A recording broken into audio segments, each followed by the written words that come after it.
Hello दोस्तों, मैं अनामिका सिंह स्वागत करती हूँ आप सबका आपके यूट्यूब चैनल नॉलेज कॉर्नर में। फ्रेंड्स, बॉटनी की इस क्लास में आज हम लोग भ्रूण विज्ञान यानी कि एम्ब्रियोलॉजी टॉपिक डिस्कस करेंगे। एम्ब्रियोलॉजी में अभी तक structure of anther, microsporangia and development of male gametophyte, structure of ovule, development of endosperm, pollination, fertilisation, embryo development, जितने भी एम्ब्रियोलॉजी में जो भी टॉपिक है जहाँ से अभी तक क्वेश्चन पूछे गए हैं प्लांट का, ठीक है, बॉटनी में हम लोग प्लांट का पढ़ते हैं, उसके सारे इंपॉर्टेंट टॉपिक आज इंपॉर्टेंट क्वेश्चन हम लोग डिस्कस करेंगे। चाहे वो एलटी ग्रेड हो, एनवीएस केबीएस हो, टीजीटी पीजीटी हो, बिहार स्टेट हो, बिहार पीजीटी हो, ईएमआरएस हो, बिहार टीजीटी हो, या फिर किसी भी स्टेट लेवल का एग्ज़ाम हो, यूपीपीएससी इंक्लूडेड, सारे का क्वेश्चन हम लोग डिस्कस कर रहे हैं इस सीरीज़ में। और आज जो है हम लोग इसी में एक कदम आगे बढ़ाते हुए डिस्कस करते हैं अपने क्वेश्चन को। पहला क्वेश्चन है, स्कूटेलम क्या है? स्कूटेलम इज क्या है? A part of flower, a part of endosperm, cotyledon of dicots, या फिर कॉटिलिडन ऑफ ग्रासेस। स्कूटेलम क्या है? सही जवाब हो जाएगा इसका option D, cotyledon of grasses. Scutellum एक बीजपत्र है जो भ्रूण और एंडोस्पर्म के बीच स्थित होता है। यह भ्रूणपोष के पाचन और अवशोषण के लिए विशिष्ट है, ठीक है।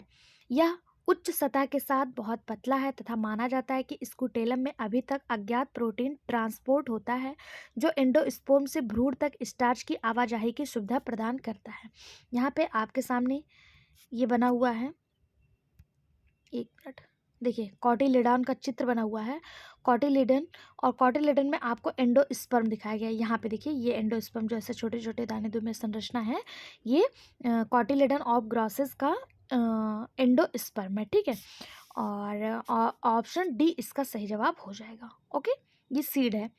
अगला क्वेश्चन है, एक पुष्प के एपोकॉर्पस अंडाशय में होते हैं। एक पुष्प के एपोकॉर्पस यानी apocarpous ovary of a flower is with single carpel, many carpel but free, many carpel but fused, two carpel. इसका सही जवाब हो जाएगा ऑप्शन बी, यानी कि many carpel but free, sorry fuse नहीं, free, many carpel but free. एक पुष्प का एपोकार्पस अंडा से कई कार्पल पिंडकल के साथ होता है लेकिन मुक्त होता है, फ्री होता है। यह फलों का एक समुच्चय बनाता है और यह स्थित रैननकुलस, इकोटोनिन आदि में देखी जाती है। ऑप्शन बी इसका सही जवाब हो जाएगा। ऐसे किसमें ये स्थित आपको किसमें देखने को मिलती है? टमाटर के फूल हो गए, सरसों फूल हो गए, आम हो गया, नारियल हो गया, इन सब में यह देखने को मिलती है, जैसा कि डायग्राम के माध्यम से यहाँ पे दिखाया गया है, ठीक है। ये देखिए मोनोकॉर्पस है, मोनोकॉर्पस, ये एपोकॉर्पस है, एपोकॉर्पस यानी कि ये देखिए यहाँ पे जो दिखाया गया है अंडाशय एक ही है और इससे बहुत सारे जो है कार्पेल निकले हुए हैं। लेकिन सिंग कार्पस में अंडाशय जो है एक ही है और इससे देखिए इस तरह से निकले हुए हैं, ठीक है। मोनोकार्पस में एक अंडा से एक पिंडिकल्स निकले हुए हैं, ओके, कार्पल पिंडिकल्स निकले हुए हैं। अगला क्वेश्चन देखिए, इस टॉपिक में एम्ब्रियोलॉजी में 189 क्वेश्चन है। अगर आप लोग का सपोर्ट और सहयोग मिला तो जैसा मैंने आपको कहा था एलटी ग्रेड के एग्ज़ाम तक आपको इस बुक को कंप्लीट कराने की कोशिश करूंगी। तो बुक कंप्लीट कैसे होगा? जब हम लोग एक दिन में एक पूरा टॉपिक यानी एक टॉपिक में जितने क्वेश्चन दिए सबको कंप्लीट करा लूँ। बहुत अच्छा सपोर्ट, बहुत अच्छा सहयोग आप लोग का इस वीडियो पर मिल रहा है। आपको सपोर्ट के लिए हमें कोई भी चार्ज नहीं देना है। आप चाहें तो हमें गिफ्ट के माध्यम से पे कर सकते हैं, बट मेरी तरफ से कोई फोर्स नहीं है। आप बस लाइक करिए, कमेंट बॉक्स में एक प्यारा सा कमेंट डालिए और चैनल को सब्सक्राइब करिए और इसे अपने सभी दोस्तों के साथ शेयर करिए, ठीक है। हम ज़्यादा से ज़्यादा क्वेश्चन करा के बहुत जल्द आपका ये बुक जो है कंप्लीट करा देंगे, ठीक। अगला क्वेश्चन है, free nuclear endosperm is found in which of the following. मुक्त केंद्रकों के युक्त एंडोस्पर्म निम्नलिखित में से किसमें पाया जाता है? कोकोनट, ग्राउंडनट, स्वीट पी, या कॉस्टॉर मतलब होता है अरंडी। सही जवाब हो जाएगा ऑप्शन ए, नारियल। नारियल में फ्री न्यूक्लियर एंडोस्पर्म पाया जाता है। एंडोस्पर्म एंजियोस्पर्म के बीच के अंदर एक ऊतक है यानी एक टिश्यू है जो निषेचन के बाद प्रकट होता है और भ्रूण को पोषण प्रदान करता है, ठीक है। ऑप्शन ए इसका सही जवाब हो जाएगा। फ्री न्यूक्लियर एंडोस्पर्म का अर्थ है कि प्रत्येक विभाजन के बाद नाभिक विभाजित होता है, लेकिन कोशिका भित्ति का निर्माण प्रत्येक विभाजन के बाद नहीं होता है। यानी जब विभाजन होगा, डिवाइडेशन होगा, तो न्यूक्लियस जो होगा वो तो डिवाइड होगा, लेकिन जो सेल वाल होता है वो डिवाइड नहीं होता है, ठीक है। कोशिका भित्ति नहीं डिवाइड होती है। नारियल में मौजूद नारियल पानी मुक्त परमाणु भ्रूण पोष का सबसे आम और उपयुक्त उदाहरण है। अगर पूछा जाए जो नारियल पानी है वो क्या है, तो वो भ्रूण पोष है। ओके, अगला क्वेश्चन, ये नारियल का डायग्राम है। निम्नलिखित में से कौन सा आभासी फल है, यानी फॉल्स फ्रूट है। इसको इंपॉर्टेंट मार्क करिएगा, कई एग्जाम में देखा गया है कि फॉल्स फ्रूट कौन सा है। सेब एक फॉल्स फ्रूट है, आम है, ब्लूबेरी है या फिर नारियल है। सही जवाब हो जाएगा ऑप्शन बी, एप्पल। एप्पल यानी कि सेब एक फॉल्स फ्रूट है, जो एक फल जिसमें कुछ मांस अंडाशय से नहीं बल्कि कार्पेल के बाहरी अनाशन ऊतक से प्राप्त होता है, उसे फॉल्स फ्रूट कहा जाता है। सेब का जो खाने वाला भाग होता है उसे क्या कहते हैं? कौन सी चीज़, सेब की कौन सी चीज़ खाई जाती है? आप लोग को अगर पता है तो बताइए, सेब का क्या खाया जाता है? तो जो सेब का फाइब्रस कोट होता है वही तो हम लोग खाते हैं, ठीक है। कुछ लोग आउटर कोट भी खा लेते हैं, लेकिन इसका बीज जो है वो नहीं खाया जाता। ओके, अगला क्वेश्चन, निम्नलिखित में से कौन सा आवृत बीजों के मादा युग्मोद्भिद के बारे में सही नहीं है, यानी कि 3 सही है 1 गलत है। पहला है 8 केंद्रक कोशिका भित्ति से घिरे होते हैं। किसके बारे में पूछा जा रहा है? फीमेल गैमेटोफाइट ऑफ एंजियोस्पर्म के बारे में पूछा जा रहा है। क्या फीमेल गैमेटोफाइट ऑफ एंजियोस्पर्म 8 कोशिका भित्ति से घिरे होते हैं? तो बिल्कुल सही बात है, ये 8 कोशिका भित्ति से घिरे होते हैं। अंड उपकरण बीजांड द्वार वाले सिरे के निकट स्थित होते हैं। बिल्कुल ये भी सही बात है। Egg aperture is located near micropylar end. अगला है antipodal cell are located at chalazal end. विपरीत न्यासी कोशिकाएं चैलेजल वाले सिरे पर होती हैं, ये भी सही है। और typical angiosperm embryo sac at maturity is 6 cell, यही गलत हो जाएगा क्योंकि ये कितना होता है, तो परिपक्व पर एक विशिष्ट एंजियोस्पर्म भ्रूण थैली में 7 कोशिका होती है। कितनी होती है? 7 होती है, 6 नहीं होती है, ठीक है। तो यही गलत हो जाएगा। अगला क्वेश्चन, 5 क्वेश्चन के बाद जैसा कि हम लोग प्रीवियस वीडियो के कमेंट लेते हैं, तो हम लोग इसके पहले के वीडियो के कमेंट ले लेंगे। आपके कमेंट जो है हमें उत्साहवर्धन करते हैं, हमें मोटिवेशन देते हैं कि हम ज़्यादा से ज़्यादा क्वेश्चन, ज़्यादा से ज़्यादा टाइम आपको दे सकें। तो प्लीज़ आप लोगों में से जो लोग कमेंट नहीं करते हैं उनसे अनुरोध है, आप लोग कमेंट किया करिए, वीडियो लाइक किया करिए। आपसे हम कोई पैसा, कोई चार्ज नहीं मांग रहे, लेकिन इसको ज़्यादा से ज़्यादा शेयर करिए, सब्सक्राइब करिए, लाइक करिए और कमेंट करिए, बस इतना ही आपसे मांग रहे हैं। देखिए, छठा क्वेश्चन जो है ये उत्तराखंड LT ग्रेड में आया हुआ क्वेश्चन है, लेकिन इसको देखने से पहले हम एक नज़र कल के कमेंट पर डाल लेते हैं। देखिए, ये वीडियो बनाने से पहले का कमेंट है, इसमें आया है, देखिए बॉटनी में आया है सिमरन का, दिशा, मिस उपासना। देखिए, एक एक कमेंट को पर्सनली मेरे द्वारा जो है रिप्लाई किया जाता है। देखिए, एक एक लोगों के कमेंट को पर्सनली मैं रिप्लाई करती हूँ। जैसे कि आप देखिए, मैं आपको दिखाती हूँ। देखिए, जैसे आया है, ये बुक कहाँ लेना है बता दीजिए। तो देखिए, इनको पर्सनली रिप्लाई किया गया है। देखिए, डिस्क्रिप्शन में लिंक मिल जाएगी।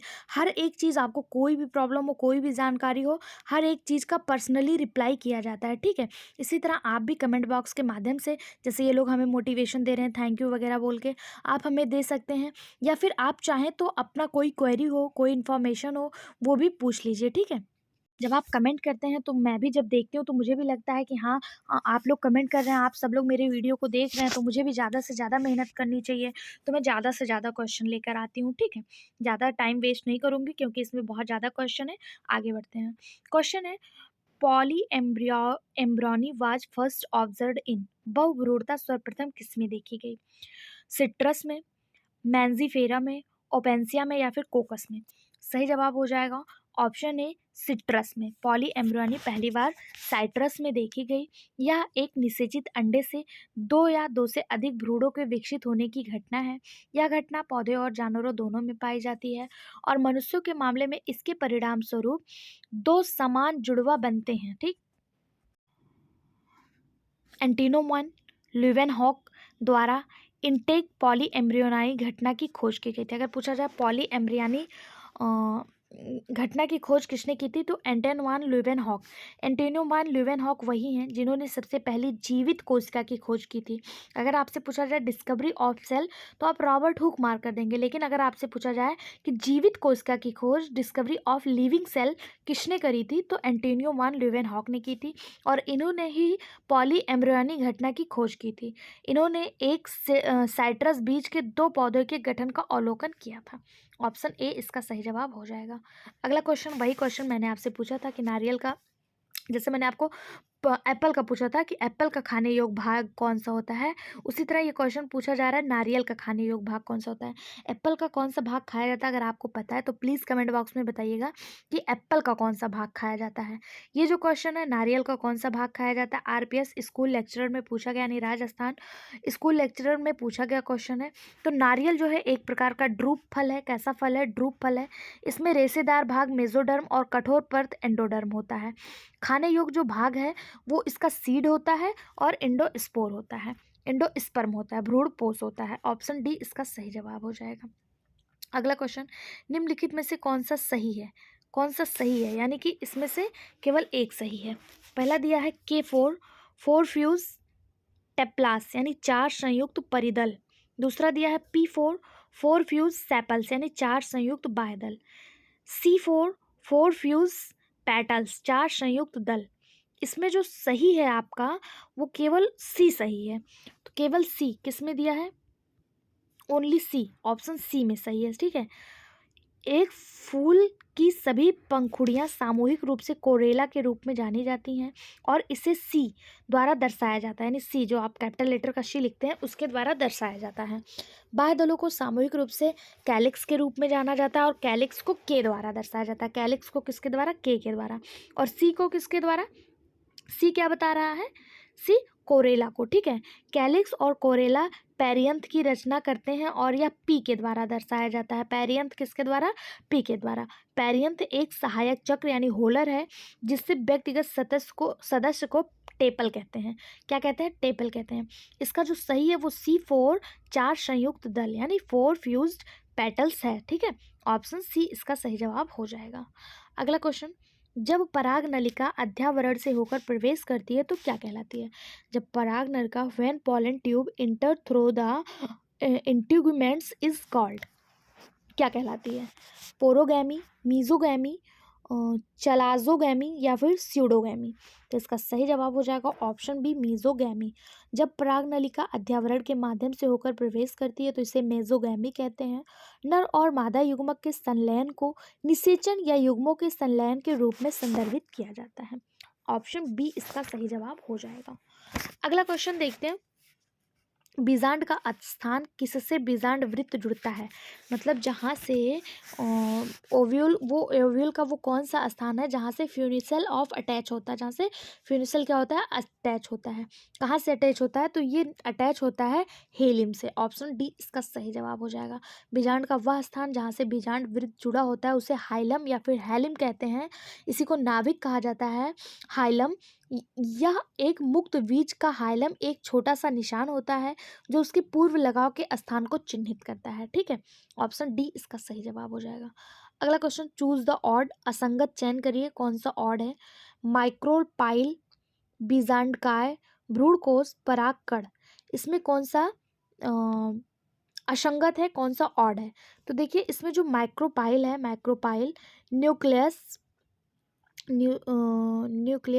और इसके साथ जो आपका है एम्ब्रियोसैक, ये जो है गैमेटोफाइट हैं। कैसे हैं? गैमेटोफाइट। जबकि परागकण यानी कि पॉलन ग्रेन जो है ये गैमेटोफाइट का प्रतिनिधित्व करता है। ठीक है। नर गैमेटोफाइट का, मेल गैमेटोफाइट का, और ये सब जो है फीमेल गैमेटोफाइट है। ठीक। माइक्रोपाइल्स, न्यूसल्स और एम्ब्रियोसैक ये फीमेल गैमेटोफाइट है और पॉलन ग्रेन जो है ये मेल गैमेटोफाइट है। ओके। अगला क्वेश्चन, एक मोनोस्पोरिक प्रकार का भ्रूणकोश जिसमें कोई एंटीपोडल नहीं होता है, जिसमें कोई एंटीपोडल नहीं होता, कौन सा होता है? तो एंथोरा प्रकार का। कैसा होता है? एनेथेरा प्रकार का, ओनेथेरा प्रकार का। ठीक है। मोनोस्पोरिक भ्रूणकोश में संपूर्ण भ्रूणकोश का विकास होता है। एक मेगा स्पोर मदर न्यूक्लियस होता है। मोनोस्पोरिक 2 प्रकार के होते हैं, एक पॉलीगोनम, एक ओनेथेरा। पॉलीगोनम में 7 सेल 8 न्यूक्लिएट होते हैं और ओनेथेरा में 4 न्यूक्लिएट होते हैं। ओके। इसमें एंटीपोडल अनुपस्थित होता है। वही पूछा गया है किसमें एंटीपोडल अनुपस्थित होता है, तो ओनेथेरा में एंटीपोडल अनुपस्थित होता है, पॉलीगोनम में प्रेजेंट होता है। ओके। अगला क्वेश्चन, सर्सिनोट्रोपस बीजांड पाया जाता है। सर्सिनोट्रोपस ओव्यूल्स इज फाउंड इन, किसमें पाया जाता है? ओपेंसिया। तो यही बिल्कुल सही जवाब हो जाएगा। ऑप्शन ए सर्सिनोट्रोपस बीजांड एक स्पेशल प्रकार का बीजांड है जो ओपेंसिया में पाया जाता है। बीजांड सीधा व उल्टा होता है। तथा फ्यूनिकल एक पूर्ण घेरा बनाता है। ऑप्शन ए इसका सही जवाब।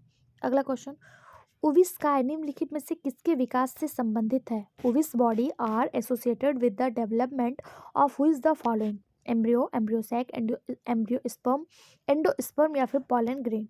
सही जवाब ऑप्शन डी पॉलन ग्रेन यानी कि पराग कोश। उविस काय या फिर उबिस बॉडी पॉलन ग्रेन के साथ स्थिर होता है जो टैपेटम के द्वारा बनती है।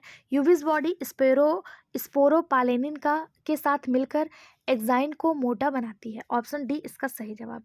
अगला क्वेश्चन, एक आवृतबीजी पादप में कार्यशील गुरु बीजाणु यानी कि मेगा स्पोर से क्या विकसित होता है? तो मेगा स्पोर से एम्ब्रियोसैक विकसित होता है। ऑप्शन सी इसका सही जवाब हो जाएगा। Functional mega spore is an angiosperm developed in embryo sac यानी कि भ्रूण कोश का निर्माण होता है। ऑप्शन सी इसका सही जवाब हो जाएगा। अगला क्वेश्चन, निमैक फिनोमेना होती है। निमैक फिनोमेना क्या होती है? Embryos inside the pollen grain, prothallial cell inside the pollen grain, pollen embryo sac, double pollen grain? सही जवाब हो जाएगा इसका ऑप्शन सी पॉलन एम्ब्रियोसैक। नेमेक घटना पराग भ्रूण थैली की घटना है। ये कब देखी गई थी? तो ये 1898 में नेमेक नाम के एक साइंटिस्ट थे जिन्होंने देखा कि हाइकिन्थस ओरिएंटलिस के पेटलाइड पराग कोश में परागकण अक्सर बड़ी 8 न्यूक्लिएट संरचना बनाते हैं जो भ्रूण की थैली जैसी होती है। उन्होंने माना कि ये जेनरेटिव न्यूक्लियस के विघटन और पराग के वनस्पतिक नाभिक के 3 डिवीजनों के परिणाम स्वरूप बनता है। ऑप्शन सी इसका सही जवाब हो जाएगा। अगला क्वेश्चन, ऐसे विजांड को जो इस प्रकार वक्रित होता है कि विजांड काय और भ्रूण कोश विजांड वृत्त के समकोश पर स्थित होता है क्या कहलाते हैं? एनाट्रोपस, आर्थोट्रोपस, हेमी एनाट्रोपस या फिर कैम्पाइलोट्रोपस? सही जवाब हो जाएगा इसका ऑप्शन सी हेमी एनाट्रोपस। एक विजांड जो घुमावदार होता है ताकि नाभिक और भ्रूण थैली फ्यूनिक निम्न के समकोण पर स्थित हो उसे हेमी एनाट्रोपस कहते हैं। ठीक है, उदाहरण इसका रेननकुलेसी और प्राइमुलेसी फैमिली होती है। अगला क्वेश्चन, पके हुए आम के खाद्य भाग को रूपात्मक रूप से कहते हैं यानी कि जो आम का एडिबल पार्ट होता है उसे क्या कहते हैं? आम का वह कौन सा हिस्सा होता है जो खाया जाता है? तो हम सभी को पता है आम को खाया जाता है मीजोकार्प, सेब का भी मीजोकार्प ही खाया जाता है। ठीक है, ऑप्शन बी इसका सही जवाब हो जाएगा। अगला क्वेश्चन, ये मांसल भाग होता है। अगला क्वेश्चन, समपुष्पी जीविकाकार मुंडक पुष्पक्रम उदाहरण है। Example of homologous ligulate capitulum inflorescence किसका उदाहरण है? तो ये सोकस का उदाहरण है। किसका? सोंकस का। ऑप्शन बी इसका सही जवाब हो जाएगा। अगला क्वेश्चन, एक ही पुष्प के पराग कोशों के परागकणों का उसी पुष्प के वर्तिकाग्र पर स्थानांतरण क्या कहलाता है? परनिषेचन, विषम युग्मन, समजात पुष्पी परागण या फिर स्वयुग्मन? सही जवाब हो जाएगा ऑटोगैमी यानी कि स्वयुग्मन। एक ही पुष्प है, उसके पराग कोश मतलब एक ही पुष्प है, मान लीजिए एक फूल है, इसका जो पराग कोश है इसी पे निषेचन कर लेता है उसी पुष्प के वर्तिकाग्र पर। ठीक है, तो ये क्या कहलाएगा? स्वनिषेचन यानी सेल्फ फर्टिलाइजेशन या फिर ऑटोगैमी। ऑप्शन डी इसका सही जवाब हो जाएगा। अगला क्वेश्चन, निम्नलिखित उदाहरणों में से कौन सी एक कायिक जनन की प्रतिकृति विधि नहीं है? कौन सा वो है जो वेजिटेटिव प्रोपोगेशन का उदाहरण नहीं है? पहला है प्रकंदों के द्वारा कायिक जनन, पत्तियों के द्वारा कायिक जनन, एयर लेयरिंग के द्वारा कायिक जनन या फिर जड़ों के द्वारा कायिक जनन? इसका सही जवाब हो जाएगा vegetative propagation by air layering. वनस्पति प्रवर्धन पौधे के अलैंगिक प्रजनन का एक रूप है। वायु परत द्वारा वनस्पतिक प्रसार जो है यह प्राकृतिक विधि का उदाहरण नहीं है। बाकी vegetative propagation by rhizomes, by leaves, by roots ये प्राकृतिक वनस्पति प्रसार है। बाय एयर जो है ये प्राकृतिक नहीं है। अगला क्वेश्चन, निम्नलिखित में से कौन सा एक विदुर फल का उदाहरण नहीं है? विदुर फल यानी कि सिंजोकार्पिक फ्रूट नहीं है। ब्लाउस्टा, रेगमा, क्रीमोकार्प या फिर लोमेंटम? इसका सही जवाब हो जाएगा ऑप्शन ए ब्लाउस्टा। सीजोकार्पिक फल बहुत से प्रकार के होते हैं। सीजोकार्पिक में लोमेंटम, यौगिक समारा, क्रीमोकार्प, कॉर्स लूसर और रेगमा ये सब आता है। बालोस्ता सिजोकार्पिक फल का उदाहरण नहीं है। यहाँ पे पूछा कौन सा नहीं है, ठीक। ऑप्शन ए इसका सही जवाब हो जाएगा। पीडीएफ आपको हमारे टेलीग्राम चैनल पे फ्री ऑफ कॉस्ट मिल जाएगा।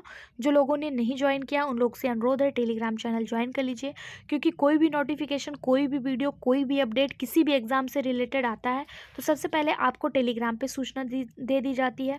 उसके बाद जैसे ही टाइम मिलता है as soon as possible video बना के भी आपको जानकारी दे दी जाती है। तो आप लोग के लिए टेलीग्राम ज्वाइन करना इंपॉर्टेंट है, किसी भी न्यूज़ के लिए, अपडेटेड रहने के लिए और पीडीएफ प्राप्त करने के लिए। ओके, टेलीग्राम का लिंक आपको इसी वीडियो के डिस्क्रिप्शन बॉक्स में मिल जाएगा। अगला क्वेश्चन है, बाह्य दल व दल पुंज के मध्य दीर्घाती पुष्पासन वृत्त क्या कहलाता है? तो ये कहलाता है एंथ्रोफोर। ऑप्शन बी इसका सही जवाब हो जाएगा। थैलेमस के बीच में विस्तारित इंटरनोड कैलिक्स और कोरेला को एंथ्रोफोर के नाम से जाना जाता है, ठीक है। ऑप्शन बी इसका सही जवाब हो जाएगा। देखिए यहाँ पे आप देख लीजिए, डायग्राम में आपको दिखाया गया है, ये हो गया कोलेरा और ये हो गया कैलिक्स। इसके बीच में जो ये पाया जाता है इसी को एंथ्रोफोर कहा जाता है, ठीक है। ऑप्शन बी इसका सही जवाब हो जाएगा। अगला क्वेश्चन, भ्रूण कोश के तंतुमय उपकरण डैश से मिलते हैं? The embryo sac filiform aperture is found in, किसमें मिलते हैं? Egg cell, central cell, antipodal cell या फिर सिनेर्जिड सेल, सहायक कोशिका। ऑप्शन डी इसका सही जवाब हो जाएगा। फिलीफॉर्म उपकरण भ्रूण थैली की सिनजिड कोशिका यानी सहायक कोशिकाओं में मौजूद मोटी और प्रमुख संरचना है। ये उंगलियों की तरह प्रोजेक्शन है जो भ्रूण थैली के माइक्रोपोलर सिरे के पास स्थित होता है। बीजांड वह संरचना जो महिला प्रजनन कोशिकाओं को जन्म देता है। ओके, ऑप्शन डी इसका सही जवाब हो जाएगा। यूपी टीजीटी 2021 में आया हुआ क्वेश्चन है। आगे देखते हैं, अब हम लोग कुछ क्वेश्चन टीजीटी में देखेंगे, फिर पीजीटी के भी देखेंगे, फिर जीआईसी के भी देखेंगे। बस आप पेशेंस के साथ हमारे साथ बने रहिए और चैनल को अगर सब्सक्राइब नहीं किए तो प्लीज़ आप लोग से अनुरोध है चैनल को सब्सक्राइब कर लीजिए। अगला क्वेश्चन, कौन सा बाई स्पोरिक प्रकार का भ्रूण कोश है? कौन सा बाई स्पोरिक टाइप एम्ब्रियोसैक है? Polygonum, Oenothera, Allium, Adoxa. सही जवाब हो जाएगा option C Allium. Allium bisporic भ्रूण कोश का उदाहरण है। अगला क्वेश्चन, निम्नलिखित में से कौन सा कथन सही नहीं है? यानी 3 सही है, 1 गलत है। पहला दिया है अनेसिक फल उत्पन्न करने वाले ऑक्सिन प्रभावी होते हैं। तो पहला तो बिल्कुल सही है कि auxin are effective in producing parthenocarpic fruit. Parthenocarpic fruit कौन से होते हैं? जैसे आपने देखा होगा पैथेनोकार्पिक के अंतर्गत आते हैं बनाना। अगला है पैथेनोकार्पिक फ्रूट आर सीडलेस। तो क्या बनाना में सीड पाया जाता है? बिल्कुल नहीं, तो ये भी बिल्कुल सही है। अगला है only gibberellin are effective in producing parthenocarpic fruit. Parthenocarpic fruit में केवल जिब्रेलिन प्रभावकारी होता है?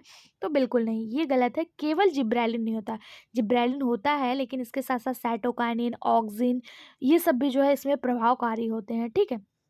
अगला है पार्थेनोकार्पिक स्कैप्स फर्टिलाइजेशन। ये बिल्कुल सही है।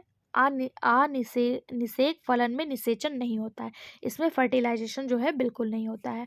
इसके अंतर्गत कौन सा फल आता है? तो केला आता है, बनाना आता है। अगला question, the embryo sac is bounded by the wall of.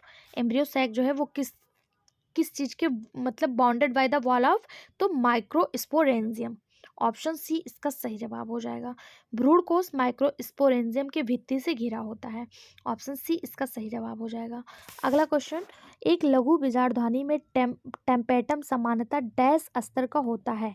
टेम्पेटम कितने स्तर का होता है माइक्रोस्पोरेंजियम में? तो माइक्रोस्पोरेंजियम में टेम्पेटम 1 स्तर का होता है। कितने स्तर का? 1 स्तर का। माइक्रोस्पोरेंजियम या इसी को परागकोश या फिर इसी को बीजाणुधानी कहते हैं। माइक्रोस्पोरोफिल की निचली सतह पर पैदा होता है। यह सामान्यतः 4 दीवार परतों से घिरा होता है, एपिडर्मिस, एंडोथेसियम, मध्य परत और टेम्पेटम। तो टेम्पेटम कितना होता है? 1 होता है। और जो ये टेम्पेटम होता है ये सबसे भीतरी परत होती है और यह विकासशील परागकणों को पोषण प्रदान करता है। ओके, ऑप्शन ए इसका सही जवाब हो जाएगा। माइक्रोस्पोरेंजियम के दौरान टेम्पेटम की कोशिकाएं परागकणों के विकास के लिए आवश्यक विभिन्न एंजाइम, हार्मोन्स, अमीनो एसिड और अन्य पोषक तत्वों का उत्पादन करती हैं।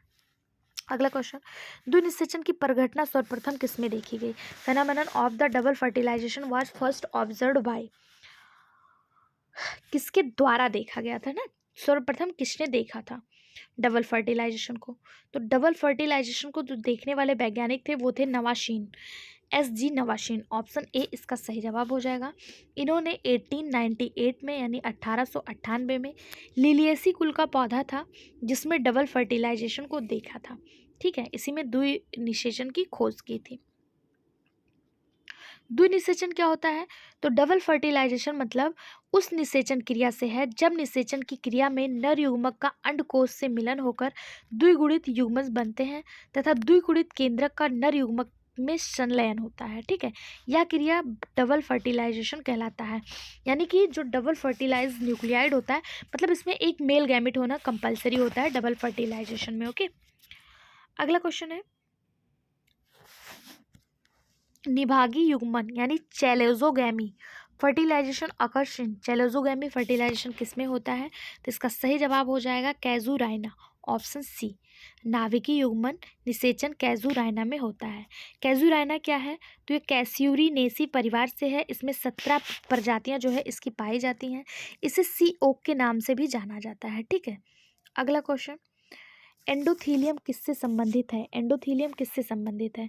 बीजांड के आंतरिक आवरण से यानी inner most intermediate of ovules, यही बिल्कुल सही जवाब हो जाएगा। एंडोथीलियम इसी से संबंधित है, ऑप्शन ए इसका सही जवाब हो जाएगा। अगला क्वेश्चन, नारियल का फल होता है, नारियल का फल कैसा होता है? तो ये ड्रूप होता है, ऑप्शन सी इसका सही जवाब हो जाएगा। नारियल के खाने वाले भाग को मांसल या फिर गुदा कहा जाता है। इसके अंदर पानी होता है, जो इसका क्या होता है, जो पानी होता है वो इसका क्या होता है, नारियल का कौन सा भाग होता है? अभी मैंने आपको बताया था, आप कमेंट बॉक्स में जवाब दिया करिए, नारियल के कौन से भाग से पानी बनता है? भ्रूणपोष से ना। हाँ, अगला क्वेश्चन, भ्रूणपोष पेरिस्पर्म इज रूमिनेंट ऑफ, परिभ्रूण पोष अवशेष होते हैं, किसके होते हैं? तो ये नेस्यूल्स के होते हैं। ठीक है, नेस्यूल्स के होते हैं यानी बीजांड काय के होते हैं, ऑप्शन ए इसका सही जवाब होगा, नूसल्स के होते हैं। अगला क्वेश्चन, एंजियोस्पर्म में परागकोश का विकास होता है, एंजियोस्पर्म में परागकोश का विकास किससे होता है? तो यू स्पोरेंजिएट से होता है, किससे? यू स्पोरेंजिएट, ऑप्शन बी इसका सही जवाब हो जाएगा। एक मिनट, यूपी पीजीटी 2021 में पूछा गया क्वेश्चन है। ठीक है, ऑप्शन बी इसका सही जवाब हो जाएगा। स्पोरेंजिया कोशिका के अच्छा अद्धाक्षर के समूह से विकसित होता है। माइक्रोस्पोरेंजिया या परागकोश पौधे के निषेचन के लिए परिपक्व नर गैमेटोफाइट्स का उत्पादन करते हैं, ऑप्शन बी इसका सही जवाब हो जाएगा। एंजियोस्पर्म में परागकोश का विकास किससे होता है? तो यू स्पोरेंजिएट से होता है। अगला क्वेश्चन, परागकोश भित्ति की एंडोथीसियम में उपस्थिति फाइबर्स बैंड बने होते हैं, किसके बने होते हैं? स्पोरोपोलिन के, ए सेलुलोज के, पैक्टिन के या लिग्निन के? तो सही जवाब हो जाएगा इसका ऑप्शन बी, ए सेलुलोज के। एंडोथीसियम की कोशिकाएं रेडियल रूप से लंबी होती हैं और रेशेदार गाढ़ापन विकसित करती हैं जो परिपक्वता पर आंतरिक स्पर्श रेखा दीवारों से उत्पन्न होता है। ये रेशेदार गाढ़ापन अल्फा सेलुलोज के बने होते हैं और लिग्निन के निशान से बने होते हैं। ठीक है, इस पर लिग्निन का निशान बना होता है और ये जो बने होते हैं ये अल्फा सेलुलोज के बने होते हैं। अगला क्वेश्चन, परागकण का स्टिग्मा पर अंकुरण क्या कहलाता है? परागकण का स्टिग्मा पर अंकुरण जो होता है वो इन विवो अंकुरण यानी इन विवो जर्मिनेशन कहलाता है, ऑप्शन सी इसका सही जवाब हो जाएगा। अगला क्वेश्चन, कुछ पौधों में वह प्रक्रिया जहां स्वपरागण से बचने के लिए परागकण स्फुटन और वर्तिकाग्र ग्राह्यता का समय समान नहीं होता, क्या कहलाता है? तो यह डाइकोगैमी कहलाता है, ऑप्शन ए इसका सही जवाब हो जाएगा। पीजीटी में आया हुआ क्वेश्चन है, क्या कहलाएगा? डाइकोगैमी कहलाएगा। कुछ पौधों में वह क्रियाविधि जहाँ परागण से बचने के लिए एक और विचलन और वर्तिकाग्र ग्रहणशीलता का समय मेल नहीं खाता, वह भिन्न काल पक्वता कहलाता है यानी कि डाइकोगैमी कहलाता है। ठीक है, अगला क्वेश्चन, एक ही प्रजाति के दो अलग अलग पौधों के फूलों के बीच परागण की प्रक्रिया को क्या कहते हैं? एक ही प्रजाति के दो अलग अलग फूलों के बीच जो परागण होता है, जो पॉलिनेशन होता है, उसको क्या कहते हैं? जिटेनोगैमी, जेनोगैमी, हाइब्रिडिज्म या फिर कैलिस्टोगैमी? तो एक ही प्रजाति के दो फूल हैं, जैसे आपके पास रोज है, दो रोज है, ठीक है, दो रोज है, दो रोज, और दोनों का जो है फर्टिलाइजेशन हो जाता है, पॉलिनेशन हो जाता है, तो ये क्या कहलाएगा? तो ये क्या कहलाएगा? ये जेनोगैमी कहलाएगा। क्या कहलाएगा? जेनोगैमी। ऑप्शन बी इसका सही जवाब हो जाएगा। क्या कहलाएगा? जेनोगैमी। यह एक फूल के परागकोश से दूसरे पौधे के दूसरे फूल के वर्तिकाग्र तक परागकणों का स्थानांतरण होता है।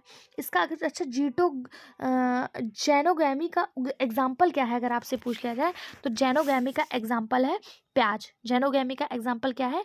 प्याज। अगर बात करें जिटेनोगैमी क्या है, तो जिटेनोगैमी यह एक फूल के परागकोश से उसी पौधे पर दूसरे फूल के वर्तिकाग्र पर परागकोश का रूपांतरण होता है। ठीक है, इसका उदाहरण क्या है? तो इसका उदाहरण है मक्का। क्या है? मक्का। उसके बाद दिया है कैलिस्टोगैमी। कैलिस्टोगैमी क्या है? तो कुछ पौधों का एक प्रकार का स्वचलित स्वपरागण जो गैर खुलने वाले स्वपरागण वाले फूलों का उपयोग करके बढ़ सकते हैं, वो कैलिस्टोगैमी होता है। ओके, इसका जो सही जवाब वो ऑप्शन बी हो जाएगा। अगर मेरी मेहनत आपको पसंद आ रही हो, अगर लग रहा हो आपको कि आप लोगों के कहने के अनुसार मैं कार्य कर रही हूँ, आप लोगों को ज़्यादा से ज़्यादा क्वेश्चन प्रोवाइड करा रही हूँ विद एक्सप्लेनेशन, मैं भी मेहनत कर रही हूँ, तो प्लीज़ कमेंट बॉक्स में एक कमेंट और वीडियो को लाइक और इसको अपने सभी दोस्तों के साथ, सभी रिश्तेदारों के साथ इसको शेयर करिए, क्योंकि हमारे इसी चैनल पर, जैसा कि मैंने आपको बताया था कि टीआरई एग्ज़ाम का नोटिफिकेशन आपको फरवरी में देखने को मिल सकता है, तो टीआरई की भी तैयारी कराई जाएगी। आप लोग तो एलटी ग्रेड क्वालिफाई कर लीजिए, मेरी दिल से दुआ है आप लोगों के लिए। बाकी अपने छोटे भाई बहन, अपने दोस्त यार, अपने रिश्तेदार सब तक ये चैनल पहुंचा दीजिए। ठीक है, उनसे सब्सक्राइब करवा दीजिए, क्योंकि हमारे इसी चैनल पे टीआरई 4.0 उसके साथ साथ एनवीएस केवीएस की भी तैयारी करवाई जा रही है। उसके साथ साथ हम बहुत जल्द आप लोगों को, जैसे ही एलटी ख़त्म होता है, तो होम गार्ड की भी तैयारी कराएंगे, उत्तर प्रदेश होम गार्ड की। तो आप लोग इस चैनल को ज़्यादा से ज़्यादा शेयर करिए, उससे हमें मोटिवेशन मिलता है। और हमें जब मोटिवेशन, हम आप लोगों के मोटिवेशन के कारण ही आज हम 189 क्वेश्चन एक साथ कराने के लिए तत्पर हुए हैं, कोशिश कर रहे हैं। तो थोड़ी कोशिश मैं कर रही हूँ, थोड़ी कोशिश आप करिए। प्लीज़ इसको ज़्यादा से ज़्यादा शेयर करिए, लाइक करिए। ठीक है, और कमेंट बॉक्स में एक कमेंट जरूर छोड़ा करिए। ठीक है, अगला क्वेश्चन है, किस प्रकार के पुष्प में हाइपेनथोडियम उपस्थित होता है? किस में होता है? तो ये जाइंगोपरिक में होता है। ऑप्शन बी इसका सही जवाब हो जाएगा। ठीक है, अगला क्वेश्चन, त्रिस्मैग्नन की प्रक्रिया पाई जाती है, यानी ट्रिपल फ्यूजन किस में पाई जाती है? ट्रिपल फ्यूजन किस में पाया जाता है? क्लेमाइडोमोनास, ओडोगोनियम, फ्यूकस या फिर पडीना यानी कि शैवाल। तो ट्रिपल फ्यूजन किस में देखने को मिलता है? तो ट्रिपल फ्यूजन जो है ये ओडोगोनियम में देखने को मिलता है। ऑप्शन बी इसका सही जवाब हो जाएगा। ट्रिपल फ्यूजन की प्रक्रिया ओडोगोनियम में पाई जाती है। भ्रूण कोश में स्वतंत्र होने के पश्चात एक नर युग्मक यानी मेल गैमेट जो है वो फीमेल गैमेट से संयोजन करके जाइगोट बना लेता है। इसे ट्रू फर्टिलाइजेशन या फिर सिंगैमी कहते हैं, तथा इसके साथ युग्मजन द्विगुणित होता है यानी डिप्लॉयड होता है। और दूसरा जो मेल गैमेट होता है वो द्वितीय केंद्रक को साथ मिलाकर ट्रिप्लॉइड केंद्रक बना लेता है। ठीक है, और जिसे प्राथमिक भ्रूणपोष केंद्रक कहते हैं, तथा इस क्रिया में ट्रिपल फ्यूजन कहते हैं और दोहरा निषेचन भी कहते हैं। इसको क्या कहते हैं? दोहरा निषेचन और triple fusion. Okay, option B इसका सही जवाब हो जाएगा। अगला question, herkogamy is found in, herkogamy यानी कि अनात्म परागण किस में पाया जाता है? तो इसका सही जवाब हो जाएगा मदार में, कैलोट्रॉपिक में। ऑप्शन बी इसका सही जवाब हो जाएगा। किस में पाया जाता है? मदार में। मदार के पौधे में क्रॉस पॉलिनेशन होता है, और जिसके कारण स्टेमन आंशिक रूप से अनुवांशिक रूप से उसी वृक्ष के भिन्न पुष्पों के परागकोश यानी एंथर से दूसरे स्टिग्मा तक किसी जैविक व अजैविक माध्यम की सहायता से पहुंच जाते हैं, यानी हवा के माध्यम से, पानी के माध्यम से, तितली के माध्यम से, फ्लाइज के माध्यम से। इसी प्रक्रिया को एलोगैमी कहते हैं। ठीक है, अगला क्वेश्चन, किस पौधे से बीज की उत्पत्ति खोजी जा सकती है? यानी कि virgin of seed habit can be tracked from which plant, किस पौधे से बीज की उत्पत्ति खोजी जा सकती है? तो लाइकोपोडियम, सिलेजिनेला, साइकस या पाइनस। पाइनस को ही चीड़ कहा जाता है। ठीक है, इसका जो सही जवाब हो जाएगा वो हो जाएगा ऑप्शन बी सिलेजिनेला। सिलेजिनेला के पौधे से सर्वप्रथम बीज की उत्पत्ति यानी वर्जिन ऑफ सीड हैबिट खोजी गई। सिलेजिनेला का मुख्य पादप शरीर यानी मेन प्लांट बॉडी जो होता है वो स्पैरोफिटिक होता है। इसे पुनर्जीवित होने वाला पौधा भी कहा जाता है। सिलेजिनेला की लगभग 700 प्रजातियां पूरे विश्व में पाई जाती हैं। यह पादप प्रजाति अत्यधिक नम तथा शुष्क खुले हुए छायादार स्थानों पर पाया जाता है। यह पौधे के सूखा सहन करने की अविश्वसनीय क्षमता होती है और यह विषम परिस्थितियों में भी हरा भरा रह सकता है। ऑप्शन बी इसका सही जवाब हो जाएगा। इसी में सबसे पहले सीड हैबिट खोजी गई थी। अगला क्वेश्चन, इलेटेरिया कार्डमम किसके अंतर्गत आता है? Elettaria cardamom belong to dicot, monocot, conifer या क्लेमाइडी। सही जवाब हो जाएगा ऑप्शन बी मोनोकॉट, एक बीजपत्री।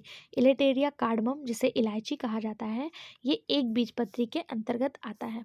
एक बीजपत्री क्या होता है? आप लोगों ने देखा होगा इलायची जो ऊपर से ऐसे कवर रहता है और इसके अंदर बहुत सारे छोटे छोटे दाने रहते हैं। इसको जब आप कभी भी फोड़िए ना ये दो भागों में डिवाइड नहीं होगा। दो भागों में डिवाइड होने का मतलब जब आपने कभी मटर का पौधा, मटर के ऊपर का छिलका निकाला होगा, मटर मैं पूरे मटर की बात नहीं कर रही हूँ जो ऐसे भरा होता है, जो मटर का दाना होता है इसके ऊपर के जब आप छिलकों को निकाल देंगे ना तो देखेंगे कि ये आसानी से दो भागों में डिवाइड हो जाता है। जबकि जो इलायची होता है ये इसके दाने को आप निकाल के छीलेंगे तो ये दो भागों में डिवाइड नहीं होता है, इसलिए ये एक बीजपत्री का अंतर आता है। ठीक है, एक बीजपत्री के अंतर्गत आता है। इलायची को ही मसालों की रानी कहा जाता है। इलायची को क्या कहते हैं? मसालों की रानी। और मसालों का राजा किसे कहते हैं? तो लौंग को मसालों का राजा कहा जाता है। अगला क्वेश्चन, भारतीय पादप भ्रूण विज्ञान के जनक कौन है? Father of Indian plant embryology कौन है? तो इसके पहले के वीडियो में भी इसके बारे में मैंने आपको बताया था। प्रोफेसर पंचानन माहेश्वरी जो हैं ये भारतीय पादप भ्रूण विज्ञान के जनक हैं। ऑप्शन डी इसका सही जवाब हो जाएगा। बीरबल सैनी को भारतीय जीवाश्म विज्ञान का पिता कहा जाता है। ओपी अयंगर को आधुनिक शैवाल विज्ञान का पिता कहा जाता है। और अगर बात करें प्रो आर पी रॉय, एक मिनट रुक जाइए, ये भारतीय रासायनिक जीव विज्ञानी एवं जैव रसायनविद और नेशनल इंस्टीट्यूट ऑफ ह्यूमनोलॉजी में वैज्ञानिक है। ठीक है, अगला क्वेश्चन, जब परागकण नलिका भ्रूणपोष में फ्यूनिकुलस और आवरण से होकर प्रवेश करता है तो इस प्रक्रिया को क्या कहते हैं? इसका सही जवाब हो जाएगा मेसोगैमी, ऑप्शन ए। ठीक है, जब pollen tube enter the embryo sac through funiculus या फिर integument is called. Pollen tube जब पराग नलिका भ्रूणकोश में फ्यूनिकुलस आवरण से होकर प्रवेश करता है तो इस प्रक्रिया को क्या कहेंगे? मेसोगैमी कहते हैं। ऑप्शन ए इसका सही जवाब हो जाएगा। ठीक है, इसको क्या कहेंगे? मेसोगैमी। यह प्रक्रिया किसमें देखने को मिलता है? तो कुकुरविटा फैमिली में। कुकुरविटा फैमिली में कौन कौन आता है? तो कद्दू हो गया, तरोई हो गया, लौकी हो गया, ये सब मेसोगैमी प्रोसेस से विकसित होते हैं और ये कुकुरविटा फैमिली से संबंधित होते हैं। अगला क्वेश्चन, निम्नलिखित में से अंडाशय के भीतर पाई जाने वाली संरचना कौन सी है? वह कौन सा स्ट्रक्चर है जो इनसाइड ओव्यूल पाया जाता है? एंडोथेसियम, टेपिटम, माइक्रोस्पोर या फिर ऑर्की स्पोरियम। सही जवाब ऑप्शन डी ऑर्की स्पोरियम। या अंडाशय के अंदर मात्र बीजाणु कोशिकाओं का समूह है, बाकी जो सभी हैं ये मेल स्टेमन यानी कि मेल पुंकेसर के अंदर पाई जाती है, नर पुंकेसर के अंदर पाई जाती है। ठीक है, अगला क्वेश्चन, निम्नलिखित जोड़ी समूह में से चतुष्कीय बीजाणु भ्रूण कोष पाया जाता है? किसमें पाया जाता है? ओडक्सा और नीटम। पहला ही बिल्कुल सही जवाब हो जाएगा। किसमें पाया जाएगा? ओडक्सा और नीटम में। अगला क्वेश्चन, परागकण होते हैं पॉलन ग्रेन इज द परागकण क्या होते हैं? नर युग्मक, male gamete, endosperm, embryo sac या फिर मेल गैमेटोफाइट। तो जो परागकण होते हैं ये मेल गैमेटोफाइट होते हैं, नर युग्मोद्भिद होते हैं। ऑप्शन डी इसका सही जवाब हो जाएगा। परागकण पौधे के नर जननांग से बनता है। यह सूक्ष्म बीजाणुओं का समूह है। यह पौधे के पुंकेसर पर पराया धूल के समान जमी हुई संरचना है। इसका वितरण हवा, पानी, कीड़े आदि द्वारा विभिन्न माध्यमों से होता है। यह कठोर परत द्वारा ढका होता है जैसे पॉलीसेक्राइड, सेलुलोज, हेमीसेलुलोज, इसके द्वारा ये जो मेल गैमेटोफाइट है ये ढका होता है। ओके, अगला क्वेश्चन, एंडोरोजेनिक अगुणित उपयोगी होते हैं क्योंकि? एंडोरोजेनिक जो हैप्लॉइड होते हैं वो क्यों उपयोगी होते हैं? क्योंकि इनका उपयोग समयुग्माजी स्टॉक के उत्पादन के लिए किया जाता है। ऑप्शन सी सही जवाब। They can be used to produce homozygous stock. ठीक, इसलिए ये उपयोगी होते हैं। ऑप्शन सी इसका सही जवाब हो जाएगा। पॉलीसिफोनिया में एक कार्पोस्पोर किस प्रकार की रचना है? तो पॉलीसिफोनिया में एक कार्पोस्पोर हैप्लॉइड है, आगुणित है। ऑप्शन ए इसका सही जवाब हो जाएगा। अगला क्वेश्चन,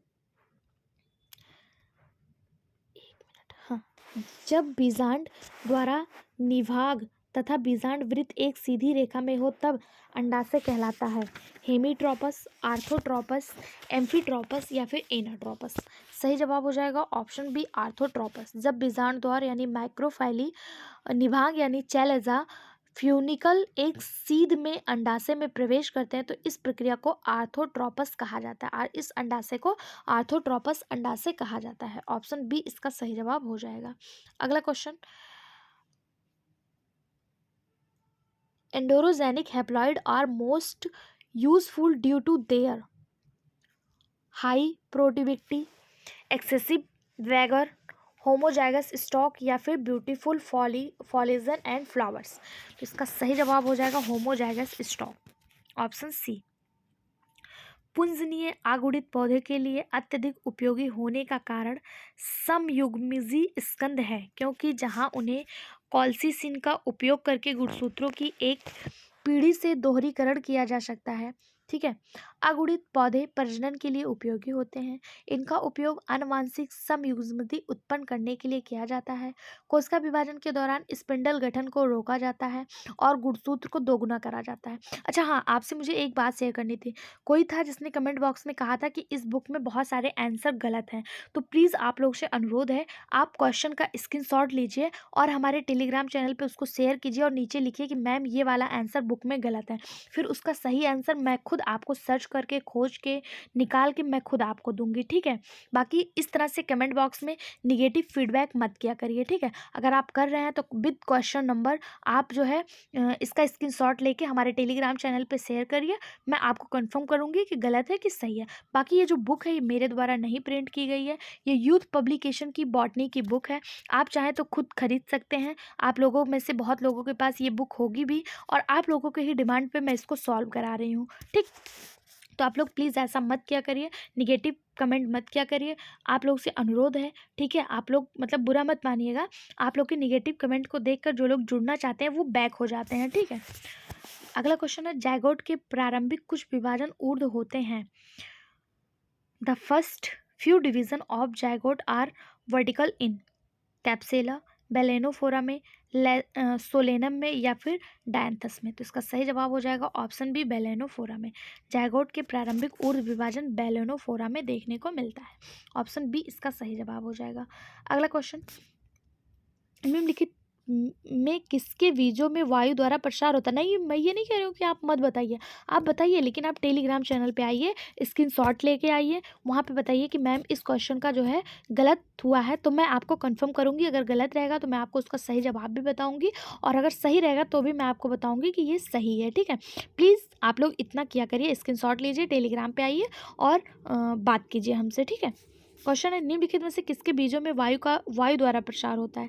किसके बीजों का वायु द्वारा प्रसार होता है? तो इसका सही जवाब हो जाएगा केलोट्रोपिस गैंजिया में वायु द्वारा प्रसार होता है। ऑप्शन डी इसका सही जवाब हो जाएगा। ठीक है, यानी हवा के माध्यम से इसके बीजों का प्रसार होता है। इसमें जो बीज हैं उनके बाह्य रेशे सतह पे हवा के द्वारा उनके प्रसार को प्रेरित करते हैं और जबकि कोकस न्यूशिफेरा में बीजों का प्रसार पानी के द्वारा होता है। अगर पूछा जाए पानी के द्वारा किस में होता है तो कोकस न्यूशिफेरा में पानी के द्वारा होता है। इसे हाइड्रोकोकी भी कहते हैं। अगला क्वेश्चन, मॉर्टिनिया एवं यूरेना में फलों का प्रकीर्णन होता है। मॉर्टिनिया और यूरेना में फलों का प्रकीर्णन कैसे होता है? तो एनिमल्स के द्वारा होता है, बाई एनिमल्स। ऑप्शन बी सही जवाब हो जाएगा। अगला क्वेश्चन, यस बीजांडकाय अथवा अध्यावरण की कोशिकाएं सीधे भ्रूण बनाती हैं तो यह परिघटना क्या कहलाएगी? ये परिघटना कहलाएगी एडवेंटिव एम्ब्रियोनिस, अब स्थानिक भ्रूणता। ठीक है, ऑप्शन ए इसका सही जवाब हो जाएगा। यस बीजांड और अध्यावरण की कोशिकाएं सीधा भ्रूण बनाती हैं तो यह परिघटना अब स्थानिक भ्रूणता कहलाएगी। अगला क्वेश्चन, निम्नलिखित बीजांडों में से किसमें भ्रूण कोष घोड़े की नाल के आकार का होता है? किसका जो एम्ब्रियो सैक होता है वो घोड़े की नाल का आकार का होता है? तो इसका सही जवाब हो जाएगा ऑप्शन सी अनुप्रस्थ बीजांड का। एम्फीट्रोपस ओव्यूल्स का जो एम्ब्रियो सैक होता है वो घोड़े की नाल का आकार का होता है। घोड़े की नाल कैसा होता है? कुछ इस टाइप के, ठीक, उल्टे सी के आकार का भी आप इसको कह सकते हैं। अगला क्वेश्चन, इसका पीडीएफ आप हमारे टेलीग्राम चैनल से ले लीजिए, वहाँ से आप रिवीजन लिख कर लीजिएगा। ज़्यादा से ज़्यादा एक्सप्लेन मैं आपको करा दे रही हूँ, लेकिन क्वेश्चन ज़्यादा है तो मैं आपको जो है थोड़ा सा आप पीडीएफ लेके वहाँ से भी पढ़ लीजिए। एग्ज़ाम नज़दीक है, टॉपिक सारे कराने हैं, आप ही लोग का भारी डिमांड है, तो हम ज़्यादा से ज़्यादा कराने की कोशिश करेंगे। जितना हो सकेगा पॉसिबल मेरे लिए उतना मैं आपको करा दूंगी, ठीक है। एग्ज़ाम तक जितना हो पाएगा कोशिश करेंगे कि पूरा ख़त्म कर दें। अगर नहीं हो पाता है तो भी हम आपको पीडीएफ दे देंगे 3 दिन पहले, आप लोग पीडीएफ से पढ़ लीजिएगा। वैसे मेरी कोशिश रहेगी कि आप लोग को पूरा कंप्लीट करा दिया जाए। अगला क्वेश्चन है, जल निगमन पौधे में जल द्वारा परागण कहलाता है। जल द्वारा परागण क्या कहलाता है? तो ये हाइड्रोफिली कहलाता है। क्या कहलाता है? हाइपोहाइड्रोफिली। ऑप्शन बी सही जवाब हो जाएगा। अगला क्वेश्चन, एक ही पौधे के दो अलग अलग शाखाओं पर स्थित पुष्पों में परागण क्या कहलाता है? तो ये जो कहलाता है, एक ही पौधे पे दो अलग अलग शाखाओं पर स्थित पुष्पों में परागण जो है वो समजात पुष्पी कहलाता है। समजात पुष्पी, जिसे जिएटोनोगैमी कहते हैं। जिएटोनोगैमी, ऑप्शन सी इसका सही जवाब हो जाएगा। इसी को समजात पुष्पी भी कहते हैं, ठीक है। इसका क्या अर्थ होता है कि दो पड़ोसियों के मध्य विवाह, जिसमें किसी पुष्प के परागकण उसी पौधे के दूसरे पुष्प के वर्तिकाग्र पर पहुंच जाते हैं। और स्वपरागण क्या होता है? स्वपरागण क्या होता है? तो स्वपरागण में एक एक पौधा है, एक ही पौधे का एक ही पुष्प है और इसी पुष्प का स्वपरागण इसी पुष्प से हो जाता है, ठीक है। और जो समजात पुष्पी होते हैं, यानी कि दो आपके पास जैसे गुड़हल का पौधा है, यहाँ पे देख लीजिए दो पौधे हैं और दोनों ही एक ही पौधे हैं, दोनों ही गुड़हल के पौधे हैं, तो इसी का इसी में परागण हो जाए, इसी का इसी में परागण हो जाए तो इसे सेल्फ परागण कहते हैं। और इसका इसमें हो जाए, इस फूल का इसमें हो जाए तो इसी को क्या कहते हैं? समजात पुष्पी कहते हैं, एक ही जात के पौधे, ठीक है। अगला क्वेश्चन, आवृतबीजी पौधे में मादा युग्मोद्भिद होता है। आवृतबीजी पौधे में मादा युग्मोद्भिद कैसे होता है? तो ये एम्ब्रियो सैक होता है। क्या होता है? गैमेटोफाइट इसका क्या होता है? एम्ब्रियो सैक होता है। ऑप्शन सी इसका सही जवाब हो जाएगा। अगला क्वेश्चन, आवृतबीजी पौधे में नर युग्मोद्भिद होता है, यानी कि गैमेटोफाइट इन द एंजियोस्पर्म क्या होता है? तो पॉलन ग्रेन होता है। क्या होता है? पॉलन ग्रेन होता है। अगला क्वेश्चन, गेहूं के दाने किस भाग से भोजन संग्रहित करते हैं? गेहूं के दाने किस भाग से भोजन संग्रहित करते हैं? मतलब गेहूं जो आप लोग खाते हैं उसका कौन सा चीज खाया जाता है? तो उसका एंडोस्पर्म यानी भ्रूणपोष खाया जाता है। ऑप्शन बी इसका सही जवाब हो जाएगा। अगला क्वेश्चन, निम्नलिखित में से किस प्रकार के भ्रूणपोष में प्रतिव्यासांत कोशिकाएं पाई जाती हैं? एंटीपोडल सेल पाया जाता है। किसमें पाया जाता है? तो ओनेथेरा टाइप में, ओनेथेरा। ऑप्शन सी सही जवाब हो जाएगा। पहले भी इसके बारे में डिस्कस कर चुके हैं, ठीक है। एंटीपोडल सेल जो है वो ओनेथेरा टाइप भ्रूणकोष में पाया जाता है। ड्रूसा टाइप किसमें पाया जाता है? तो इस प्रकार के भ्रूणकोष का निर्माण द्विविभाजन की प्रक्रिया के परिणाम स्वरूप होता है। मेगा स्पोर केंद्रक द्वारा, जिसमें 16 केंद्रीय भ्रूण बनाता है। और एडोसा टाइप क्या होता है? तो एक विभाजन के दौरान बनता है, 8 केंद्रीय भ्रूणकोष द्वारा होता है, ठीक। पॉलीगोनम क्या है? तो इसके परिपक्व भ्रूणकोष का निर्माण 8 केंद्रीय एवं 7 कोष के संरचना के द्वारा होता है। यह समान प्रकार का भ्रूणकोष है। अगला क्वेश्चन, बीज विकसित होते हैं, सीड किस में डेवलप्ड होते हैं? तो सीड ओव्यूल्स से, बीजांडाशय से डेवलप होते हैं। ऑप्शन डी इसका सही जवाब हो जाएगा। अगला क्वेश्चन, सर्वाधिक चिर अस्थायी जैविक पदार्थ जो जीवाश्मी बीजाणुओं एवं परागकणों के परिरक्षण में सहायक होता है क्या कहलाता है? लिग्निन, स्पोरोपोलेनिन, हेमीसेलुलोज या फिर कार्बोहाइड्रेट। सही जवाब हो जाएगा ऑप्शन बी स्पोरोपोलेनिन। परागकणों के संरक्षण के रूप में स्पोरोपोलेनिन कार्य करता है। यह चिर अस्थायी और दृढ़ता के साथ परागकणों की रक्षा करता है। जबकि बात करें लिग्निन, हेमीसेलुलोज और कार्बोहाइड्रेट का, तो यह पौधों में पाया जाने वाला अतिरिक्त ठोस पदार्थ है। इसका जमाव प्राथमिक कोशिकाओं में अथवा उनके आवरण बनाने में किया जाता है। अगला क्वेश्चन, त्रिगुणित एवं पंचगुणित जातियां प्रायः बंद होती हैं। The five triploid and pentaploid species are generally sterile, यानी कि बांझ होती हैं, क्योंकि वे अंतरजाति संकर हैं, क्योंकि उनमें युग्मकों में गुणसूत्र संतुलित संख्या में नहीं होता है। यही बिल्कुल सही जवाब हो जाएगा।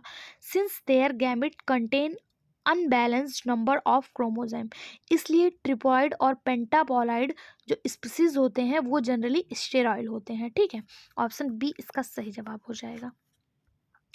क्यों होते हैं? क्योंकि उनके युग्मकों में गुणसूत्र संतुलित संख्या में नहीं होते हैं। अगला क्वेश्चन, निम्नलिखित पादप जातियों में से कौन बहुगुणित है, यानी कि कौन सा वो पॉलीपोलॉइड है? पॉलीपोलॉइड कौन सा है? तो टिट्रिकम एसिवम और गॉब्सीनियम हर्सुटम, ये पॉलीपेप्टाइड है। ऑप्शन डी इसका सही जवाब हो जाएगा। पॉलीपेप्टाइड पौधों के साथ साथ मछलियां और उभयचर के कुछ समूह आम होते हैं। ठीक है, अगला क्वेश्चन, निम्नलिखित में से कौन सा आगुणित नहीं है? ध्यान दीजिएगा, यहाँ पूछा कौन सा आगुणित नहीं है। तो सहायक कोशिकाएं ये आगुणित होती हैं। एंटीपोडल सेल ये भी आगुणित होती है। न्यूसेल्स ये आगुणित नहीं होती है। न्यूसेल्स जो होती है ये आगुणित नहीं होती है। ठीक है, और पराग की कायिक कोशिकाएं ये भी आगुणित होती है, यानी कि हैप्लॉइड होती है। न्यूसेल्स कैसी होती है? न्यूसेल्स आप बताइए, डिप्लॉइड होती है कि ट्रिप्लॉइड होती है? आप कमेंट बॉक्स में बताइए न्यूसेल्स कैसी होती है। अगला क्वेश्चन, विट्रो परिस्थितियों में वृद्धि करने वाले परागकणों को विभेदित होने वाला पादप क्या कहलाता है? Male plants, pollen plants, androgenic plant या फिर स्टेरॉयल प्लांट? सही जवाब हो जाएगा इसका सी, एंड्रोजेनिक प्लांट। पुंजनीय पादप, विट्रो परिस्थितियों में वृद्धि करने वाले परागकणों को विभेदित होने वाले पादप क्या कहलाते हैं? एंड्रोजेनिक प्लांट कहलाते हैं। ऑप्शन सी इसका सही जवाब हो जाएगा। परागकणों से इन विट्रो कल्चर में विकसित पौधों की पुंजनीय पादप यानी एंड्रोजेनिक रूप में जाना जाता है, क्योंकि वे नर माता पिता के क्लोन होते हैं। पराग में केवल नर पौधे की आनुवंशिक सामग्री होती है। अगर पूछा जाए एंड्रोजेनिक प्लांट में मेल का कंट्रीब्यूशन होता है कि फीमेल का, तो इसमें केवल मेल का होता है। ठीक है, इनमें मेल का आनुवंशिक सामग्री होता है, आनुवंशिक जेनेटिक मटेरियल होता है। अगला क्वेश्चन, आवृत बीजों में युग्मोद्भिद लघुकृत होता है। The male gametophyte in angiosperm is reduced to 1 cell, 2 cell, 3 cell या 4 सेल? सही जवाब ऑप्शन सी 3 सेल। अगला क्वेश्चन, मेसोगैमी में पराग नलिका बीजांड में प्रवेश करती है। Mesogamy, in mesogamy the pollen tube enter the ovules, किसमें प्रवेश करती है? किसके द्वारा करती है? तो through the middle of integumented after piercing in tissue, यानी अध्यावरणों के बीच ऊतक को छिद्रित किए। ठीक है, ऑप्शन डी इसका सही जवाब हो जाएगा। मेसोगैमी पूर्णांक के माध्यम से बीजांड में पराग नली का प्रवेश करती है। तो पराग नली बीच में ऊतक को छेद कर बीजांड में पार्श्व रूप से प्रवेश करती है और अंत में माइक्रोपाइरल पोल के माध्यम से भ्रूण थैली में प्रवेश करती है, जबकि पराग नली और माइक्रोपाइला पाइल के माध्यम में प्रवेश करती है, जिसे पोरोगैमी कहा जाता है। ओके, पोरोगैमी क्या होता है? जब पराग नली और माइक्रोपाइल के माध्यम से प्रवेश करती है तो इसे पोरोगैमी कहा जाता है। अगला क्वेश्चन, आवृत बीजों में असंजनन यानी एपोमिक्सिस से क्या अभिप्राय है? असंग जनन यानी एपोमिक्सिस क्या है? In angiosperm apomixis refer to, apomixis किसे कहते हैं?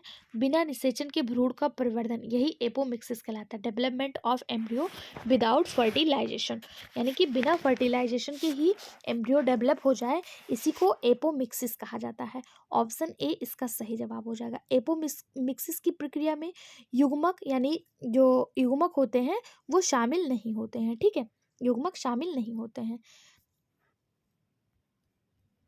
अगला क्वेश्चन, निम्नलिखित क्लीस्टोगैमस पुष्प होते हैं। क्लीस्टोगैमस फ्लावर आर कौन से होते हैं?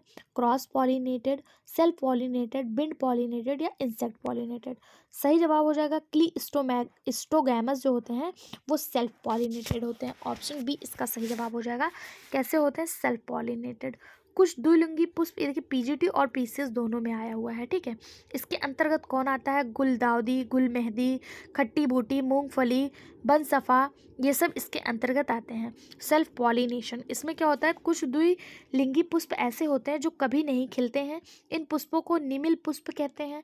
ऐसे पुष्पों में बंद अवस्था में ही परागकोश फट जाते हैं, जिससे परागकोश पुष्प के वर्तिकाग्र पर बिखर जाते हैं और स्वपरागण हो जाता है। ठीक है, यानी ये सेल्फ पॉलिनेशन करते हैं, इसमें पुष्प जो है नहीं खिलते हैं। अगला क्वेश्चन, खाद गेहूं, ये जिसे आप टिट्रिकम वल्गेयर कहते हैं, ये उसका साइंटिफिक नाम है, का अघतन विकास हुआ है bread wheat has been found to be presently involved as diploid, tetraploid, pentaploid या फिर हेक्सापोलॉइड। तो इसका सही जवाब हो जाएगा ऑप्शन डी हेक्सापोलॉइड। खाद्य गेहूं को दो प्रमुख प्रकार होते हैं, एक हार्ड व्हीट और दूसरा सॉफ्ट व्हीट। तो टिट्रिकम वल्गैरा जो है इसमें षष्ठगुणित यानी कि हेक्सापोलॉइड कोशिकाएं होती हैं। इसके प्रति 100 ग्राम में, अगर 100 ग्राम में बात करें तो 247 कैलोरी ऊर्जा प्राप्त होती है। कितनी? 247 कैलोरी ऊर्जा प्राप्त होती है। अगला question, which of the following has multiciliated male gametes? कौन सा मल्टीसिलेटेड मेल गैमेट्स का उदाहरण है? यूलोथ्रिक्स, साइकस, पोगोनाटम या फिर कुकुरबिटा। सही जवाब हो जाएगा ऑप्शन बी साइकस। साइकस जो है ये मल्टीसिलेटेड मेल गैमेट्स है। ऑप्शन बी इसका सही जवाब हो जाएगा साइकस। और आता है एक गिंको। गिंको क्या है? इसे लिविंग फॉसिल फ्यूल्स के नाम से जाना जाता है। ये दोनों ही जिम्नोस्पर्म में आते हैं और इन्हीं ये मल्टीसिलेटेड मेल गैमेट्स होते हैं। अगला क्वेश्चन, गिंको को ही लिविंग फॉसिल फ्यूल का लिविंग फॉसिल कहा जाता है, फ्यूल नहीं सॉरी, लिविंग फॉसिल कहा जाता है क्योंकि इनकी बहुत कम प्रजातियां देखने को मिलती हैं। गिंको जो है केवल प्रेजेंट टाइम में केवल चाइना में इसकी 1-2 प्रजातियां ही देखने को मिलती हैं। ठीक है। अगला क्वेश्चन, सतही स्पोरेंजियल आधाक्षर के समूह से विकसित होने वाले स्पोरेंजियम को क्या कहा जाता है? यू स्पोरेंजिएटा, लैप्टो स्पोरेंजिएट, यूनी स्पोरेंजिएट या फिर मीजो स्पोरेंजिएट। सही जवाब हो जाएगा ऑप्शन ए यू स्पोरेंजिएट। ठीक है, ऑप्शन ए इसका सही जवाब हो जाएगा। अगला क्वेश्चन, पेरिस्पर्म किस प्रकार के बीजों में विकसित होता है? पेरिस्पर्म न्यूसेल्स में विकसित होता है। ऑप्शन ए इसका सही जवाब हो जाएगा किसमें? न्यूसेल्स में। पेरिस्पर्म बीजों का विकास केंद्रक कोशिकाओं के द्वारा होता है, यानी न्यूसेल्स के द्वारा होता है, जो पोषणकारी कोशिकाओं के परतों के बनने से होता है, जो भ्रूण के आवरण बनाने का कार्य करती हैं, जैसे सुगर हो गया, वीट हो गया, कॉफी हो गया। ये सब जो है पेरिस्पर्म बीजों के अंतर्गत आते हैं। अगला क्वेश्चन, भ्रूणपोष के रंग पर बाह्य परागकणों के प्रभाव को डैश के रूप में जाना जाता है? The effect of foreign pollen grain on coloration of endospermic is known as apomixis, epistatic, parthenocarpy या फिर जीनिया। सही जवाब हो जाएगा इसका जीनिया, ऑप्शन डी। इस प्रकार के प्रभाव को जीनिया कहते हैं या पूर्ण रूप से मक्के में देखने को मिलता है। इसका खाया जाने वाला भाग जो होता है वो एंडोस्पर्म होता है। ठीक है, ऑप्शन डी इसका सही जवाब हो जाएगा। अगला क्वेश्चन, जब भ्रूण किसी कोशिका से बनता है, भ्रूण थैली अंडे के अलावा, इस घटना को क्या कहा जाता है? When the embryo is formed from any cell of the embryo sac other than the egg, this phenomenon is called as, क्या कहलाएगा? तो ये कहलाएगा एडवेंटेटिव भ्रूण, एडवेंटेटिव एम्ब्रियोनी। ऑप्शन डी इसका सही जवाब हो जाएगा। अंडे के अलावा भ्रूण थैली की एक कोशिका से भ्रूण का विकास हो तो इसे एडवेंटेटिव भ्रूण कहा जाता है। अगला question, tetrasporic embryo sac develop from the following. Tetrasporic embryo sac किससे डेवलप्ड होता है? टेट्रा एम्बोरिक मेगा स्पोर टेड्रॉट से, टेट्रा न्यूक्लिएटेड मेगा स्पोर से, टेट्रापोलाइड मेगा स्टोर से या फिर tetranucleated megaspore mother cell से। सही जवाब हो जाएगा इसका option B, tetranucleated megaspore से। Tetrasporic embryo sac tetranucleated mother spore से जो है, sorry, tetranucleated megaspore से डेवलप होता है। ऑप्शन बी इसका सही जवाब हो जाएगा। अगला क्वेश्चन, आकृतिबीजी पुष्प का गर्भकेशर यानी गायनोसियम तुलना के समान होता है। एंजियोस्पर्मस गायनोसियम इज इक्विवेलेंट टू, किसके बराबर होता है? Ovary, mega sporophyll, mega sporangia, style and stigma. सही जवाब हो जाएगा इसका ऑप्शन सी, मेगा स्पोरेंजिया। आवृतबीजी पुष्पक का गर्भकेशर यानी कि गायनोसियम जो होता है वो मेगा स्पोरेंजिया के समान होता है। ऑप्शन सी इसका सही जवाब हो जाएगा। अगला क्वेश्चन, एक मिनट यार, यदि पराग नली झिल्ली यानी आवरण जो होता है क्या बोलते हैं उसको, परत के माध्यम से बीजांड में प्रवेश करती है तो इस घटना को किस रूप में जाना जाता है? If the pollen tube enter the ovule through the integumented with phenomenon is known as. Porogamy, heterogamy, mesogamy या फिर चैलेजोगैमी। सही जवाब हो जाएगा इसका ऑप्शन सी, मीज़ागैमी। जब पराग नलिका झिल्ली आवरण के माध्यम से बीजांड में प्रवेश करती है तो इस घटना को मेसोगैमी कहते हैं। ठीक, ऑप्शन सी इसका सही जवाब हो जाएगा। चैलेजोगैमी क्या है? तो जब परागनली चैलेजा के माध्यम से भ्रूण की थैली में प्रवेश करती है तो चैलेजोगैमी कहलाता है। और जब परागनली माइक्रोपाइल के माध्यम से बीजांड में प्रवेश करती है तो इसे पोरोगैमी कहते हैं। ठीक, अगला question, seed develop from, seed किससे डेवलप होता है? तो अभी हम लोगों ने देखा था सीड ओव्यूल से डेवलप होता है। किससे? ओव्यूल से डेवलप होता है। ऑप्शन बी इसका सही जवाब हो जाएगा। चोल रहित बीजांड पाए जाते हैं, leguminated ovules are found in. चोल रहित बीजांड किसमें पाए जाते हैं? तो लोरेंथस में। ऑप्शन बी, डी इसका सही जवाब हो जाएगा। यानी कि चोल रहित बीजांड जो है यूनिन टेगुमेंटेड ओव्यूल्स जो है ये लोरेंथस में पाए जाते हैं। ऑप्शन डी इसका सही जवाब हो जाएगा। ये लोरेंथेसी फैमिली से संबंधित है। इसमें अमरूद, आम, सेब आदि आते हैं। अगला क्वेश्चन, लोरेंथस फैमिली के परजीवी पौधों द्वारा फैलाए गए संक्रमण को खत्म करने के लिए कौन सा रासायनिक पदार्थ प्रयोग किया जाता है? तो इसका सही जवाब हो जाएगा CaSO4, कॉपर सल्फेट का यूज किया जाता है। ठीक है, संक्रमित भाग को काट कर निकाल दें, इसके पश्चात संक्रमित भाग के अगल बगल कॉपर सल्फेट का इंजेक्शन लगाने पर इसका संक्रमण जो है वो दूर हो जाता है। ठीक, अगला क्वेश्चन, एक अनिषेचित अंड से भ्रूण बनने की प्रक्रिया क्या कहलाती है? Formation of embryo from a unfertilised egg is called as parthenogenesis, parthenocarpy, pseudogamy या फिर एम्फीमिक्सिस। सही जवाब हो जाएगा इसका ऑप्शन ए, पार्थेनोजेनेसिस। अनिषेचित अंड से भ्रूण बनने की प्रक्रिया अनिषेक जनन कहलाता है। ठीक, ऑप्शन ए इसका सही जवाब हो जाएगा।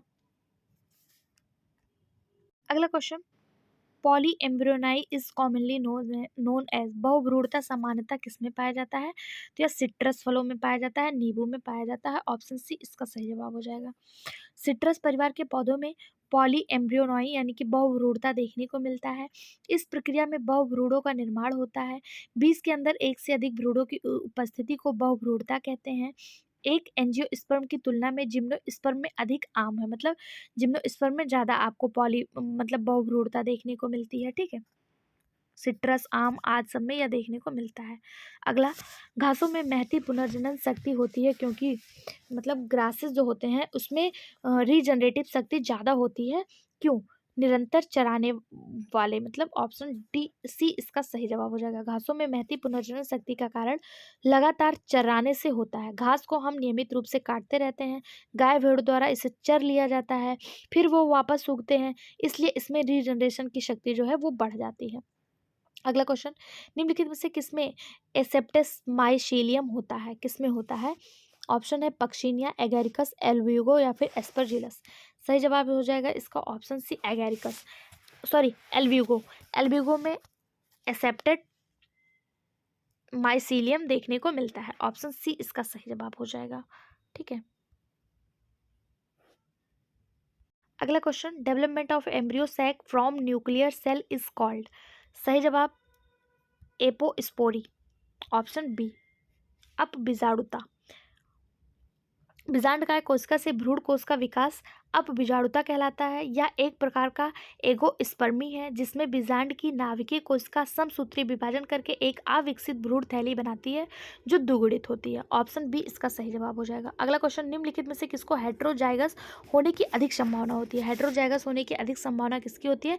तो क्रॉस पॉलिनेशन क्रॉप में हेट्रोजाइगस होने की संभावना अधिक होती है। अगला question, androgenic haploid were first produce in, कौन सा है? तो सही जवाब हो जाएगा धतूरा। ऑप्शन सी इसका सही जवाब हो जाएगा कि एंड्रोजेनिक हैप्लॉइड्स पौधे सर्वप्रथम धतूरे में विकसित हुए थे, जो पहली बार गुहा और महेश्वरी ने 1964 में देखा था। अगला क्वेश्चन, आवृतबीजी पौधे में अपबीजाणुता सर्वप्रथम किसने खोजी? आवृतबीजी पौधे में यानी एंजियोस्पर्म में एपोस्पोरी सबसे पहले किसने खोजा? रोजेनबर्ग, हेस्लोप हैरिंग्स, महेश्वरी या फिर गुस्ताफासन? सही जवाब हो जाएगा ऑप्शन ए रोजेनबर्ग। आवृतबीजी पौधों में अपबीजाणुता सर्वप्रथम रोजेनबर्ग ने खोजा। कब खोजा? 1907 में। ऑप्शन ए इसका सही जवाब। अगला क्वेश्चन,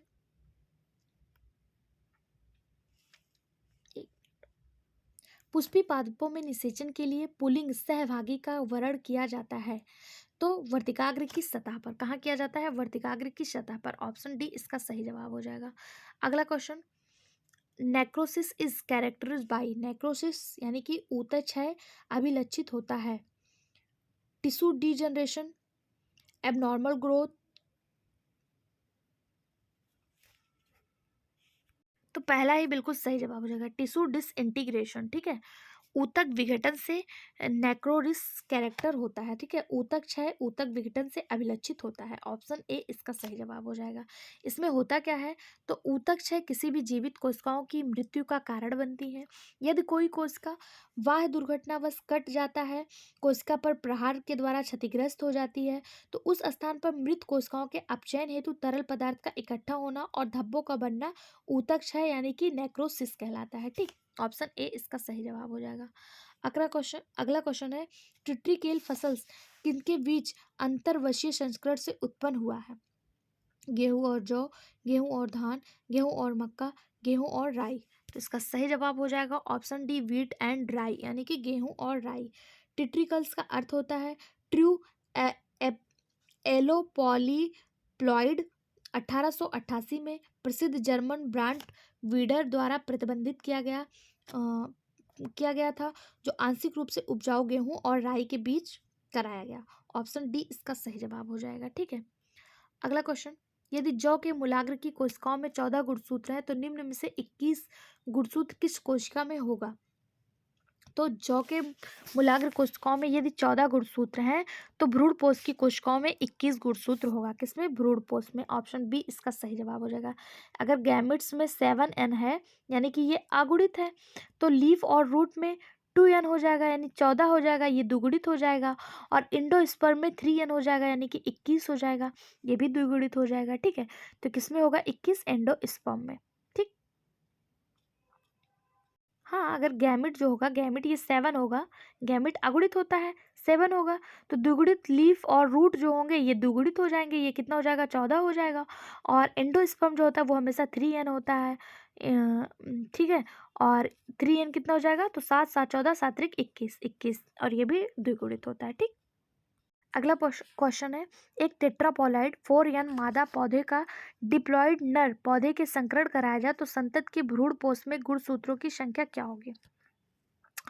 टेट्रापोलाइड है। ठीक, टेट्रापोलाइड मादा पौधे का संकरण 2n द्विगुणित नर के पौधे के साथ कराया जाए तो गुणसूत्रों के भ्रूणपोष की संख्या जो होगी वो 5n होगी। कितनी होगी? 5n होगी। ऑप्शन सी इसका सही जवाब हो जाएगा। ऑप्शन सी 5n होगी।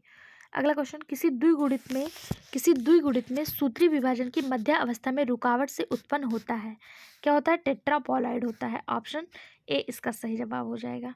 ठीक है, arrest the mitotic as metaphase in diploid leads to tetraploid. Option A इसका सही जवाब हो जाएगा।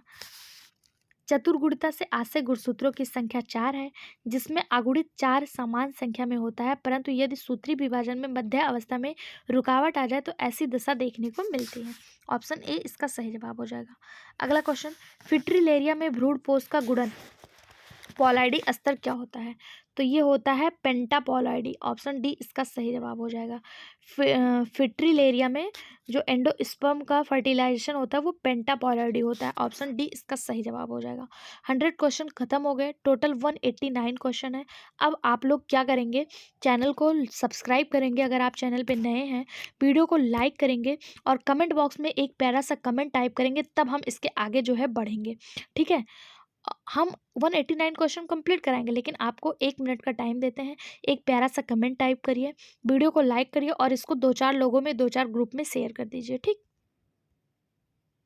वेट करते हैं हम 1 मिनट का, तब तक हम पानी पी लेते हैं।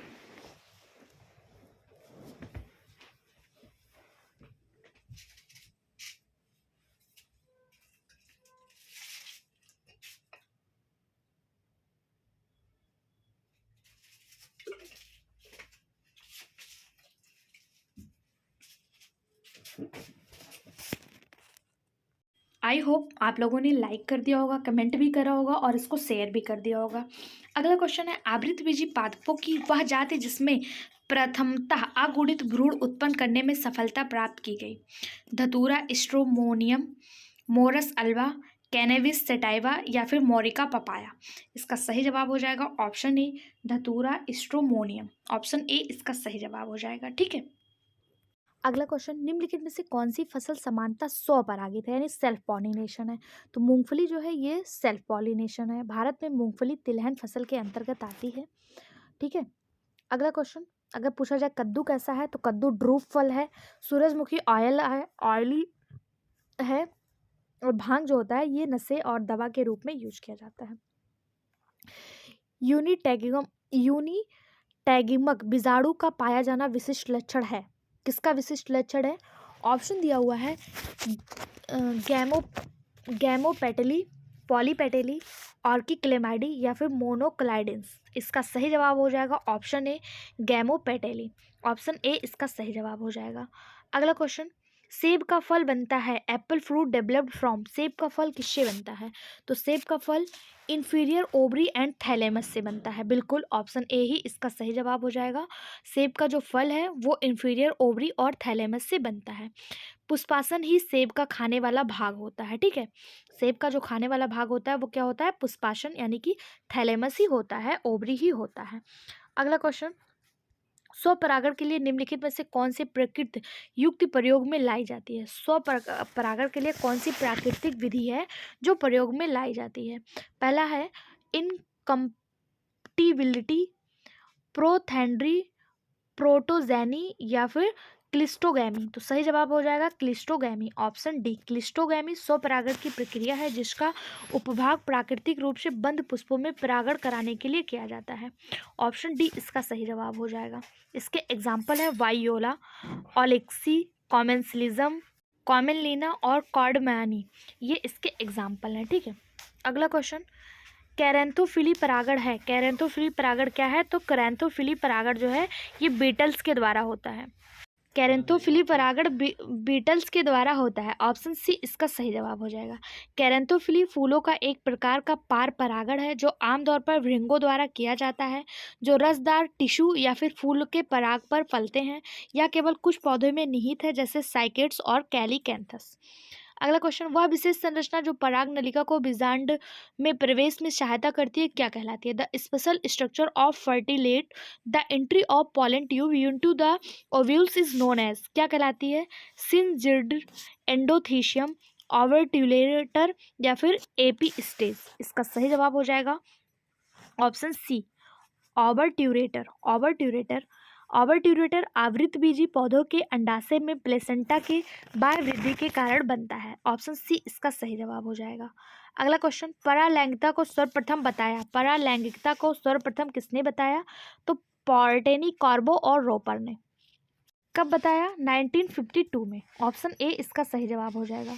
अगला क्वेश्चन, निम्नलिखित आवृत बीजों में किसके बीजांडों में आर्चिगोनियम पूरी तरह से अनुपस्थित होता है? किसमें आर्चिगोनियम पूरी तरह से अनुपस्थित होता है? साइकस, एफिड्रा, नीटम या फिर गिंको।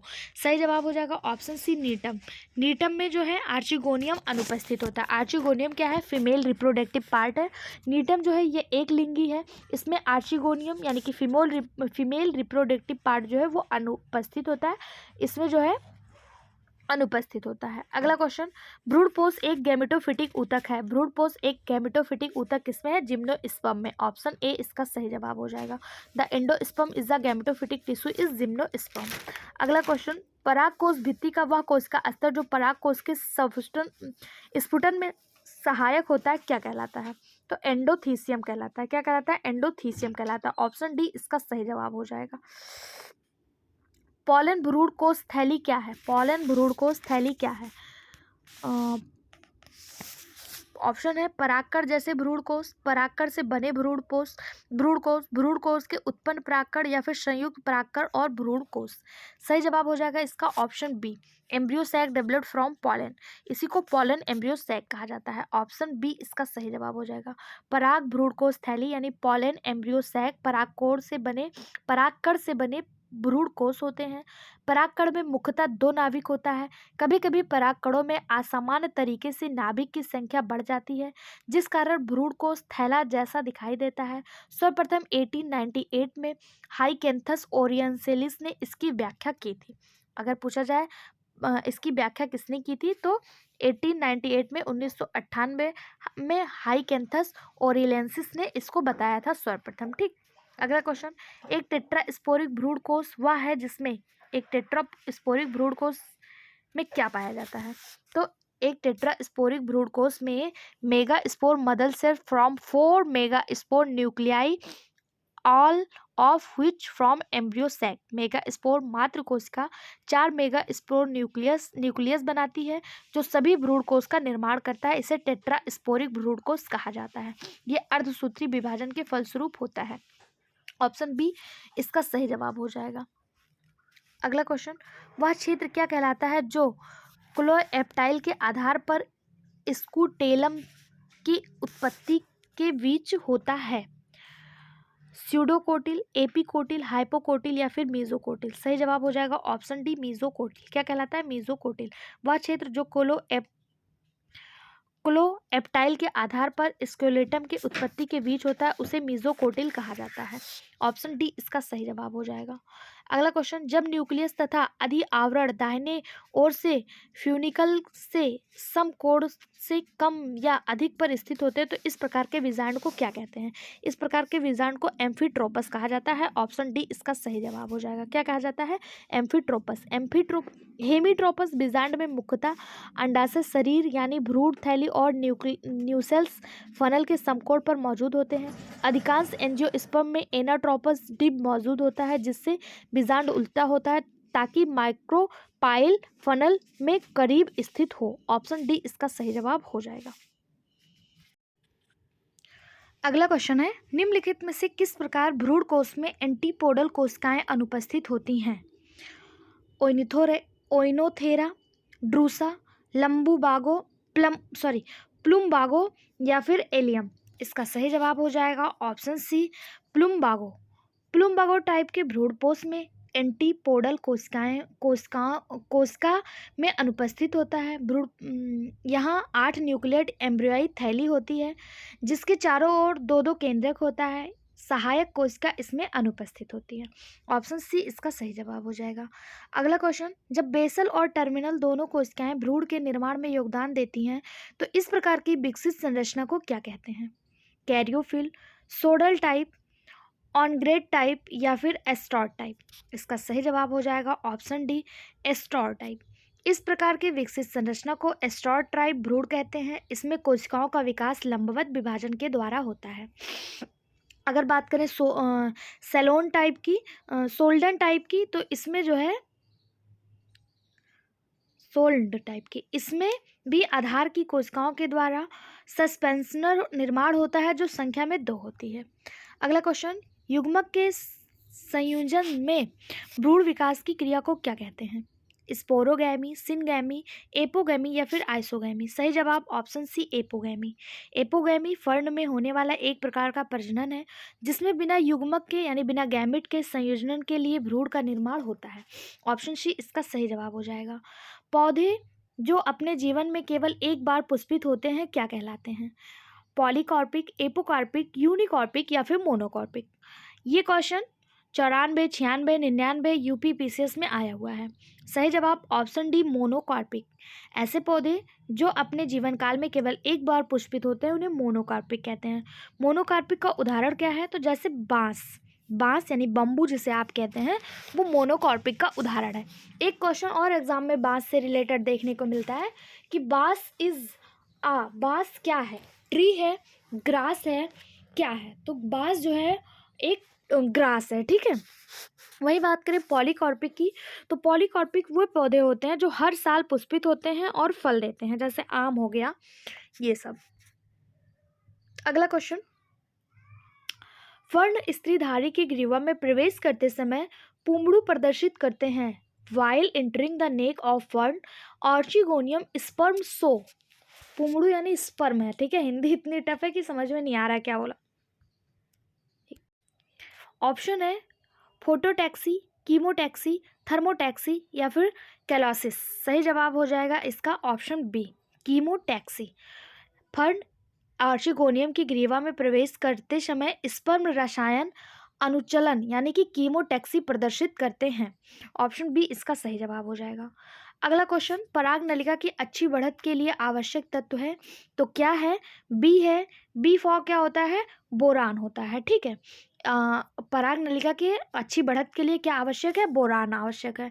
बोरान पौधों के लिए सूक्ष्म पोषक तत्व है जो मिट्टी में बहुत कम मात्रा में मौजूद होता है या मिट्टी से बोरिक अम्ल के रूप में अवशोषित होता है। पराग नली की वृद्धि और निषेचन के लिए आवश्यक है। अगला क्वेश्चन, प्रवीजाधर तथा बीजांड वृत्त एक सीधी रेखा में हो। जब अंड द्वार प्रवीजाधर तथा बीजांड वृत्त एक सीधी रेखा में हो तब बीजांड कहलाता है। When micropyle chalaza and funicle are in a straight line the ovule is called. क्या होगा? प्रदीप्त बीजांड, वक्रवर्त बीजांड, उद्गर्मी बीजांड या फिर अनुप्रस्थ बीजांड।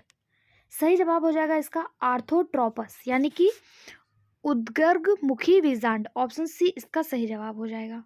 जब बीजांड द्वार प्रवीजाधर यानी तथा बीजांड वृत्ति एक सीधी रेखा में होते हैं तब उसे ऑर्थोट्रोपस कहते हैं। ठीक है, माइक्रोपाइल, चैलेजा एंड फ्यूनिकल और आपका जो ओव्यूल है एक सीधी रेखा में हो तो उसे क्या कहेंगे? आर्थोट्रोपस कहते हैं। ऑप्शन सी इसका सही जवाब हो जाएगा। अगला क्वेश्चन, फसलों में पर परागण को यह भी कहा जाता है। फसलों में पर परागण को क्या कहा जाता है? तो फसलों में पर परागण को एलोगैमी कहते हैं। ऑप्शन बी इसका सही जवाब हो जाएगा। फसलों में पर परागण को एलोगैमी भी कहा जाता है। करास परागण या फिर एलोगैमी को एक फूल डिंब के विभिन्न पौधे पर दूसरे फूल के पराग द्वारा निषेचन के रूप में परिभाषित किया गया है। ऑप्शन बी इसका सही जवाब हो जाएगा। अगला क्वेश्चन, अंडावृत्ति पौधे में बीज नग्न होते हैं क्योंकि उनमें अभाव होता है। उनमें किस चीज़ का अभाव होता है जिससे उनके बीज जो हैं वो नग्न होते हैं? अध्यावरण यानी कि इंटरग्यूमिनेटेड, न्यूसेल्स, पेरिकार्प या फिर पेरियंथ। किस चीज़ का अभाव होता है? सही जवाब हो जाएगा ऑप्शन सी, पेरिकार्प यानी फल भित्ति। जिम्नोस्पर्म में जो बीज होते हैं वो नग्न होते हैं क्योंकि उसमें फल भित्ति का अभाव होता है। ऑप्शन सी इसका सही जवाब हो जाएगा। अगला क्वेश्चन, एक रंगहीन द्विलिंगी और स्वनिषेचित पुष्प जो कभी भी खुलता नहीं है क्या कहलाता है? कैस्मोगैमस, एपोगैमस, कैलेस्टोगैमस या पॉलीगैमस। सही जवाब हो जाएगा ऑप्शन सी, कैलेस्टोगैमस। एक रंगहीन द्विलिंगी ऐसा स्वनिषेचित पौधा जो अपने जीवन काल में कभी खुलता नहीं है उसे कैलेस्टोगैमस कहते हैं। यह पौधा बाइसेक्सुअल होता है जैसे वायलोआ। ऑप्शन सी इसका सही जवाब। अगला question, the part of castor seed that yields oil is.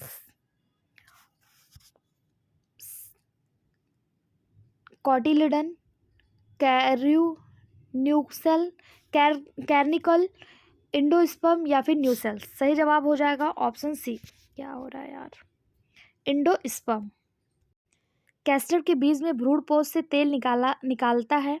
भ्रूणपोष निषेचन के बाद फूलों के पौधों के बीज के अंदर उत्पन्न होता है। ऑप्शन सी इसका सही जवाब हो जाएगा। थोड़ा सा डिस्टर्बेंस हो रहा है उसके लिए आपसे क्षमा चाहते हैं। अगला क्वेश्चन है, ड्यूरिंग माइक्रोस्पोरोजेनेसिस टेप्टम। लघु बीजाणु जनन में टेप्टम क्या है? विकासशील परागणों को पोषण प्रदान करता है। बिल्कुल, यही पहला सही जवाब हो जाएगा। Provide nutrition through the developing pollen grain. Option A इसका सही जवाब हो जाएगा। टेप्टम जो है वो माइक्रोस्पोरोजेनिस में टेप्टम जो है वो विकासशील परागणों को पोषण प्रदान करता है। अगला क्वेश्चन, मोनोस्पोरिक प्रकार का भ्रूण कोष का विकास किसमें होता है? मोनोस्पोरिक प्रकार के जो भ्रूण स्पोर हैं यानी कि जो एम्ब्रियो सैक हैं उनका विकास किसमें होता है? पॉलीगोनम। बिल्कुल, यही पहला बिल्कुल सही हो जाएगा। एलटी ग्रेड बायोलॉजी 2012 में पूछा गया। अब इधर 4-5 क्वेश्चन आपको एलटी ग्रेड से ही मिलेंगे। अगला क्वेश्चन है, समस्थानिक भ्रूणता समानता इसमें पाई जाती है। किसमें पाई जाती है? रेननकुलस, साइट्रस, सोलेनम या फिर parthenium. LT grade biology GIC 2012 में पूछा गया क्वेश्चन। इसका सही जवाब हो जाएगा ऑप्शन बी, साइट्रस। समस्थानिक भ्रूणता यानी कि एडवेंटेटिव एम्ब्रियोनी जो है वो किस में पाई जाती है? साइट्रस फलों में पाई जाती है। ऑप्शन बी इसका सही जवाब हो जाएगा। अगला question, perisperm in seed developed from, बीजों में पेरी स्पर्म किससे डेवलप होता है, तो डेवलप्ड होता है, तो हम लोग इसके पहले भी देखे, ये भी एलटी में आया हुआ क्वेश्चन है, ये होता है न्यू सेल्स से। ऑप्शन ए इसका सही जवाब हो जाएगा। निषेचन के बाद न्यू सेल्स पेरी स्पर्म के रूप में विकसित हो जाता है। कुछ पौधों में न्यू सेल्स के द्विगुणित ऊतक बीज के भीतर भ्रूण को जन्म देते हैं, जो एसेक्सुअल रिप्रोडक्शन के माध्यम से उत्पन्न होता है। ऑप्शन ए इसका सही जवाब हो जाएगा, सॉरी। अगला क्वेश्चन है, when the pollen tube enters the ovule in the ovary of a plant through micropylar end it is known as, किस नाम से जाना जाएगा? कैलाजोगैमी या फिर चेलकोगैमी, मेजोगैमी, प्रोगैमी या फिर ऑटोगैमी? सही जवाब हो जाएगा अंडद्वारी प्रवेश, प्रोगैमी। परागनली जब बीजांड द्वारा प्रवेश करती है तो इसे प्रोगैमी कहते हैं। यह सर्वाधिक सामान्य विधि है। जब परागनली निवाहक द्वारा यानी चैलेजा द्वारा बीजांड में प्रवेश करती है तो इसे चैलेजोगैमी कहते हैं। और जब परागनली यानी कि पॉलन ट्यूब बीजांड के अध्यावरण यानी इंटुगुमेनेटेड को तोड़कर प्रवेश करती है तो इसे मीजोगैमी कहते हैं। अगला क्वेश्चन, जब परागनली अध्यावरण से होकर प्रवेश करती है तो क्या कहते हैं? अभी हम लोगों ने देखा, जब परागनली इंटेगुमेनेटेड से प्रवेश करती है तो उसे क्या कहते हैं? मीजोगैमी कहते हैं। ऑप्शन बी इसका सही जवाब हो जाएगा। क्या कहेंगे? मेजोगैमी कहेंगे। प्रोगैमी देख ही लिए थे, जब पॉलन ट्यूब जो है माइक्रोपॉली से प्रवेश करती है तो प्रोगैमी, जब पॉलन ट्यूब चैलेजा से प्रवेश करती है तो चैलेजागैमी। अगला क्वेश्चन, बीजांड का स्थान जिससे बीजांड वृत्त जुड़ता है, the site of ovule where funicle is attach. सही जवाब हो जाएगा ऑप्शन डी, हेलेम यानी कि नाभिक। अगला क्वेश्चन, असंगत का चयन करें, यानी कि चारों में से एक जो है वो भिन्न है, कौन सा है? Micropyle, nucellus, embryo sac, pollen grain. सही जवाब हो जाएगा इसका पॉलन ग्रेन। परागकण पुष्पों के पुंकेसर से बनते हैं जिसमें नर युग्मक अथवा स्पर्म होते हैं, जबकि जो और तीन दिया है माइक्रोपाइल, न्यूसेल्स और एम्ब्रियोसैक, ये क्या होते हैं?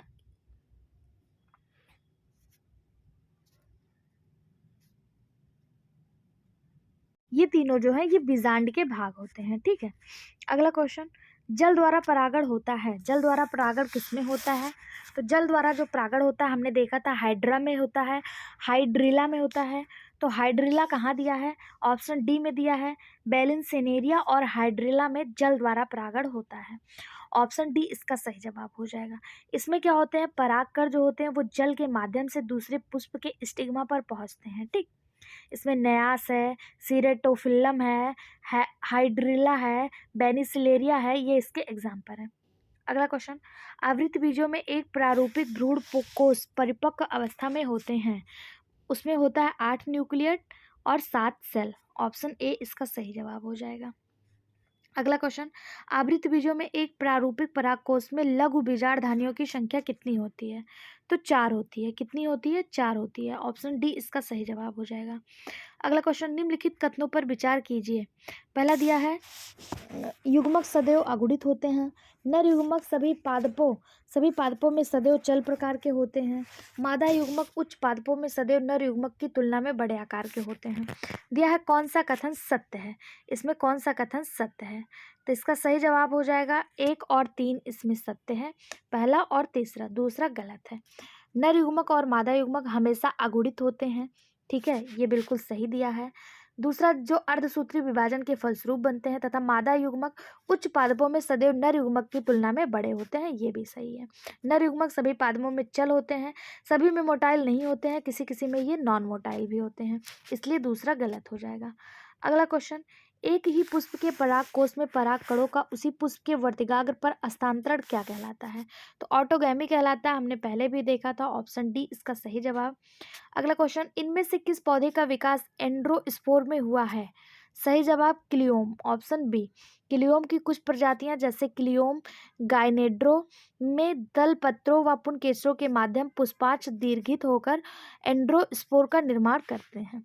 अगला क्वेश्चन, कोकस न्यूसीफेरा भ्रूणपोष है, कोकस न्यूसीफेरा किसका भ्रूणपोष है? न्यूक्लियर, सेलुलर, हेलोवियल या फिर इनमें से कोई नहीं? सही जवाब हो जाएगा ऑप्शन ए, न्यूक्लियर। अगला क्वेश्चन है, यूफोर्बिया रिमा में नर फूल में होता है। The male flower of Euphorbia pulcherrima has एक स्टिग्मा यानी एक पुंकेसर, 2 स्टिग्मा, 5 स्टिग्मा या न्यूमरस स्टेमेंस या कई मतलब पुंकेसर, एक पुंकेसर, 2 पुंकेसर, 5 पुंकेसर या कई पुंकेसर।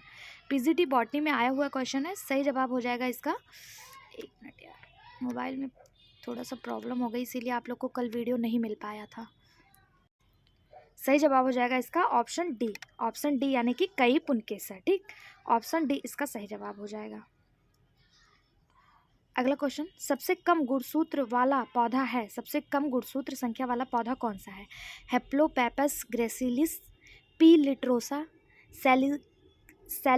सैलिक्स टेट्रास्पर्मा या फिर साइप्रस रोटुंडस। सही जवाब हो जाएगा इसका ऑप्शन ए, ऑप्शन ए यानी कि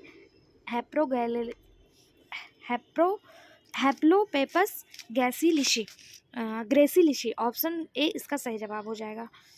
क्या यार, सबसे कम गुणसूत्र वाला पौधा कौन सा है, सबसे ज़्यादा कौन सा है? यहाँ पे ये चार्ट आपके लिए बहुत इंपॉर्टेंट है, इसको आप लोग एक अलग कहीं से कॉपी पे लिख लीजिए और इसको याद कर लीजिएगा। ठीक है, सबसे कम गुणसूत्र वाला पौधा कौन सा है? तो हेप्लोपेपस ग्रेसिलिशी है।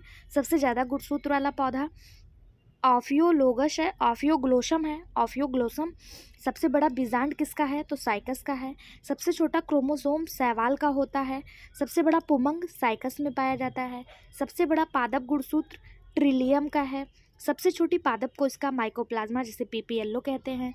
सबसे छोटा पादप पुष्प बोल्फिया है। सबसे बड़ा पुष्प रेफ्लेसिया ओसोडाई है। ठीक है, ऑप्शन इसके जो हैं सारे, ये सारे आपके लिए इंपॉर्टेंट है। जिस तरह यहाँ से पूछ लिया कि सबसे कम गुणसूत्र वाला पौधा, वैसे ही इसमें से कोई भी आपको जो है एग्जाम में देखने को मिल सकता है। ओके, अगला क्वेश्चन, मोनोस्पोरिक भ्रूण थैली का विकास किससे होता है? मोनोस्पोरिक भ्रूण थैली का विकास जो होता है वो पॉलीगोनम से होता है। ऑप्शन बी इसका सही जवाब हो जाएगा। किससे होता है? पॉलीगोनम से। पीजीटी बॉटनी 2003 में आया हुआ क्वेश्चन है।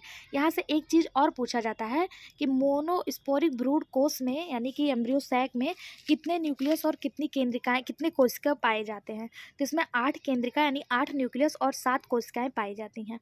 ऑप्शन बी इसका सही जवाब हो जाएगा। ठीक है, चूँकि अधिकांश पौधों में इस प्रकार का भ्रूणपोष पाया जाता है, इसीलिए इसे सामान्य यानी नॉर्मल टाइप का भ्रूणकोष कहा जाता है, यानी कि एम्ब्रियो सैक कहा जाता है।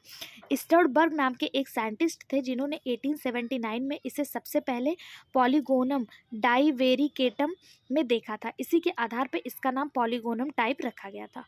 ऑप्शन बी इसका सही जवाब हो जाएगा। इसे देखा था पॉलीगोनम डाइवेरिकेटम केटम में, इसीलिए इसका नाम पॉलीगोनम रख दिया था। अगला question, the male gametophyte is an angiosperm.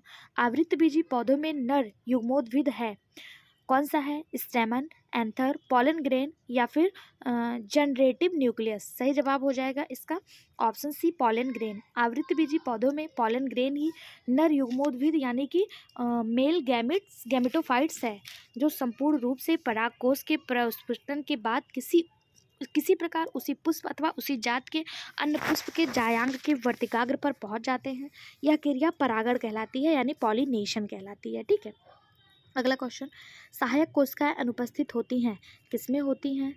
Plum वैगो type of embryo sac, Adoxa type of embryo sac, Allium type of embryo sac या फिर polygonum type of embryo sac.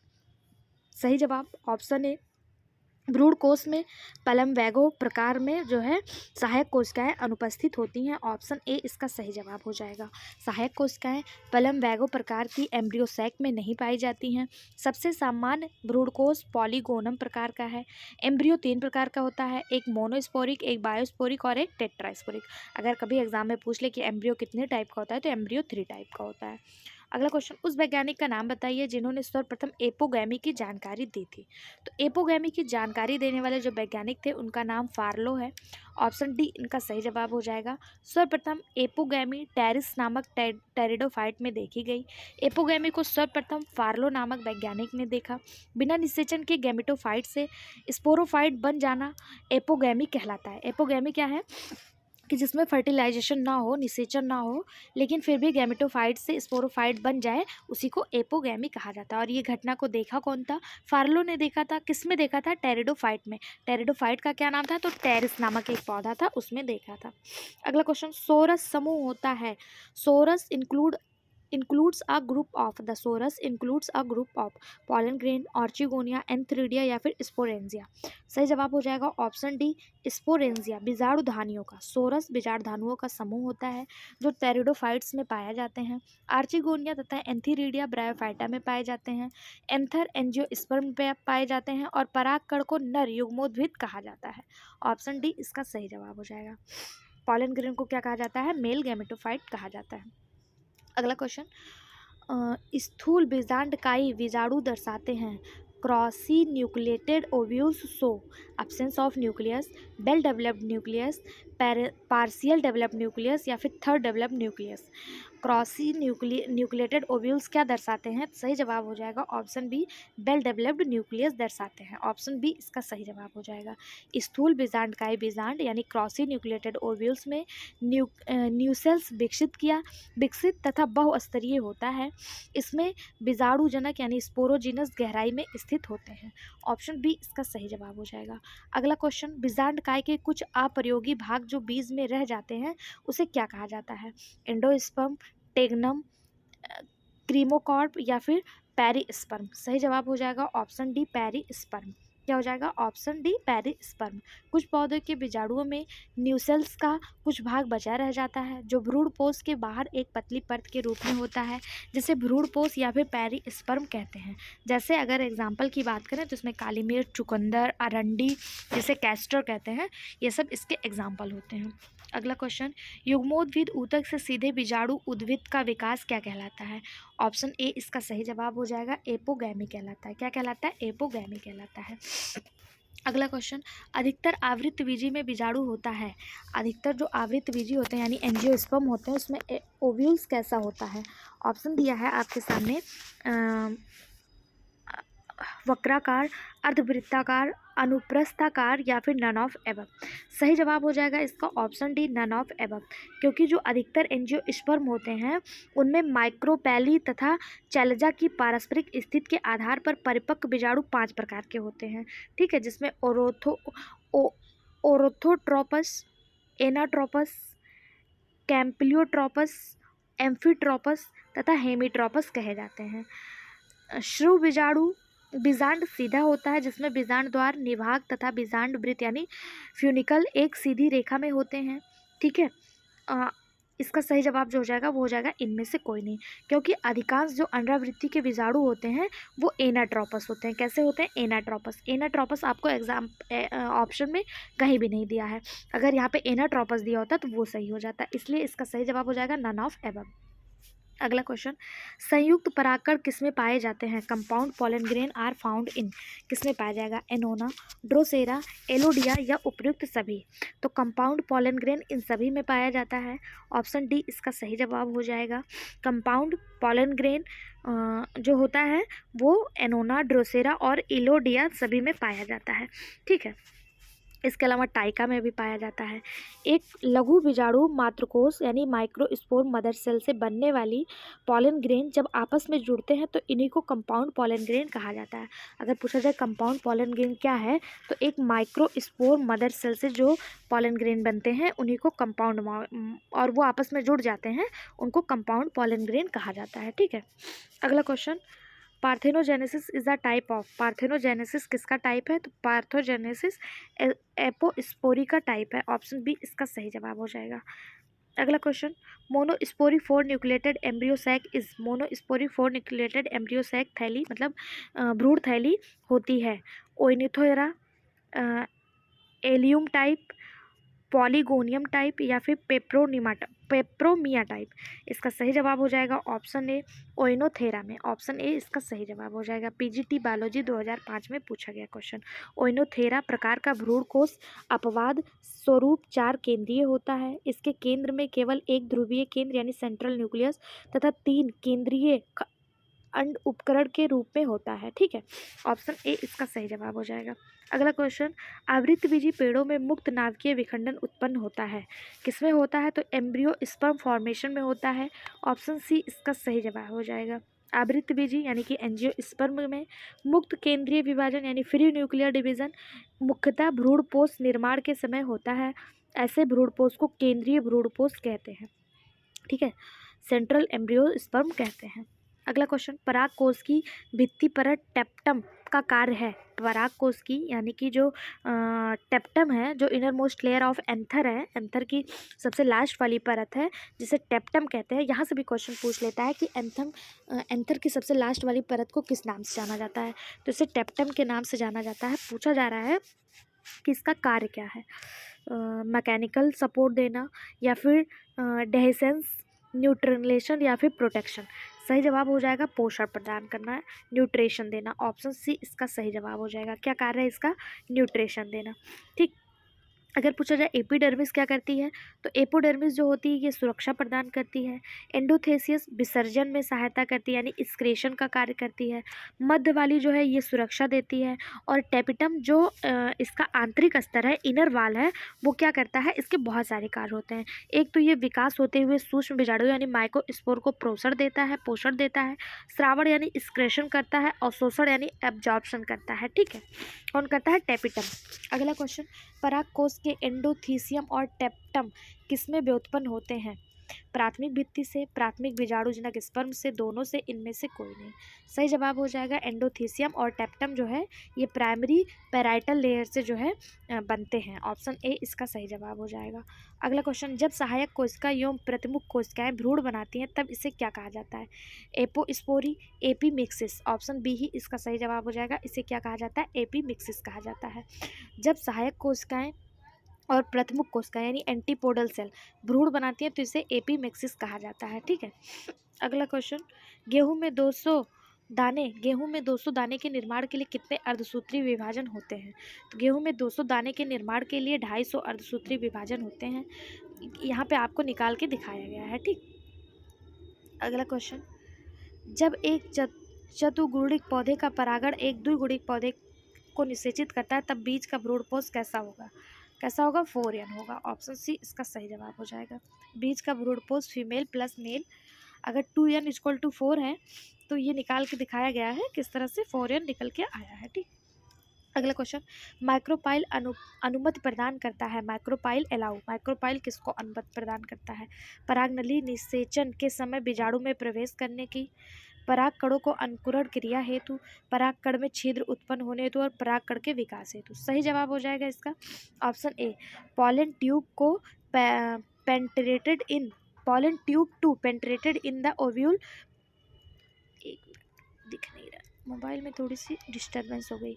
Ovule the time of fertilization. Option A इसका सही जवाब हो जाएगा।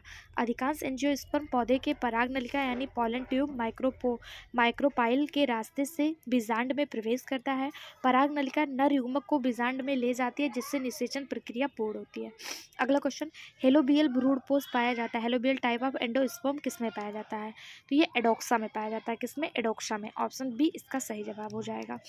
वीडियो आपको कैसी लग रही है, हमारी मेहनत आपको कैसी लग रही है, कमेंट बॉक्स में ज़रूर बताइएगा। कि मेरे मोबाइल में थोड़ी सी प्रॉब्लम है इसलिए फिर भी मैं आप लोगों के लिए क्या कहें, खुद के लिए भी आप लोगों के लिए भी, क्योंकि एग्ज़ाम पास है फिर भी वीडियो जो है बनाया जा रहा है। तो एक बार मेरी मेहनत को ध्यान में रखते हुए इसको अपने सभी दोस्तों साथियों के साथ शेयर कर दीजिएगा और कमेंट बॉक्स में एक फीडबैक ज़रूर दीजिएगा। ठीक है, अगला क्वेश्चन, किसी पौधे के भ्रूणपोष में 24 गुणसूत्र हैं। इस पौधे के बाह्यदल पुंज में गुणसूत्रों की संख्या क्या होगी? 24 है तो ये कितनी हो जाएगी? 16 हो जाएगी। ऑप्शन बी इसका सही जवाब हो जाएगा। क्यों? क्योंकि भ्रूणपोष में 3n होता है, 3n। और अगर ये और पूछा है किसमें? बाह्यदल पुंज में, तो बाह्यदल पुंज में 2n होता है। ठीक है, तो ये कितनी हो जाएगी? 16 हो जाएगी। अगला क्वेश्चन यहाँ पे निकाल के भी दिखाया गया, PDF आपको हमारे टेलीग्राम चैनल पे फ्री ऑफ कॉस्ट मिल जाएगा, वहाँ से लेके देख लीजिएगा। अगला क्वेश्चन है, द टर्म सीमोमेगास्पोर का is use to denote. Coenomegaspore का अर्थ क्या है?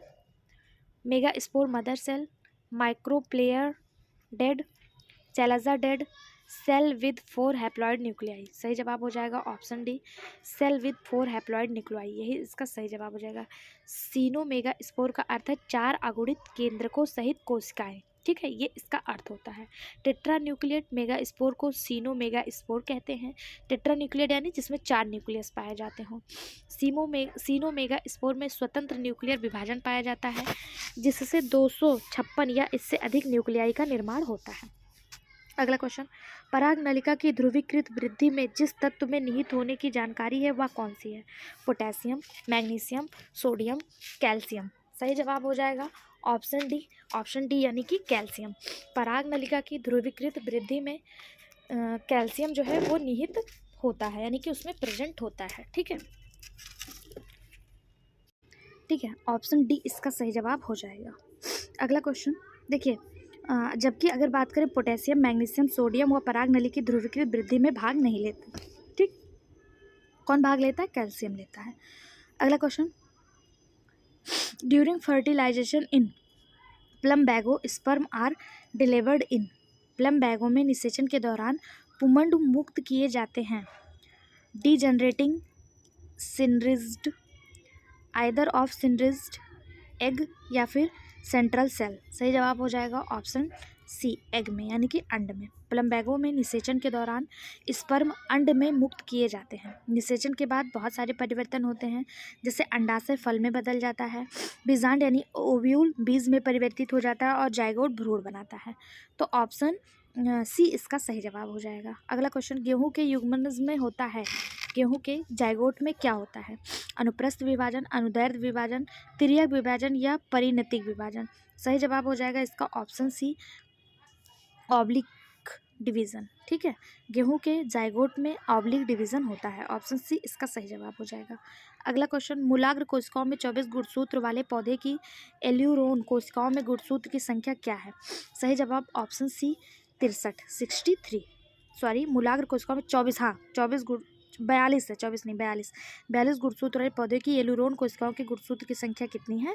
63 है। यहाँ पे निकाला गया है। मूलाग्र कोशिकाएं डिप्लॉयड होती हैं, यानी 2n होती हैं।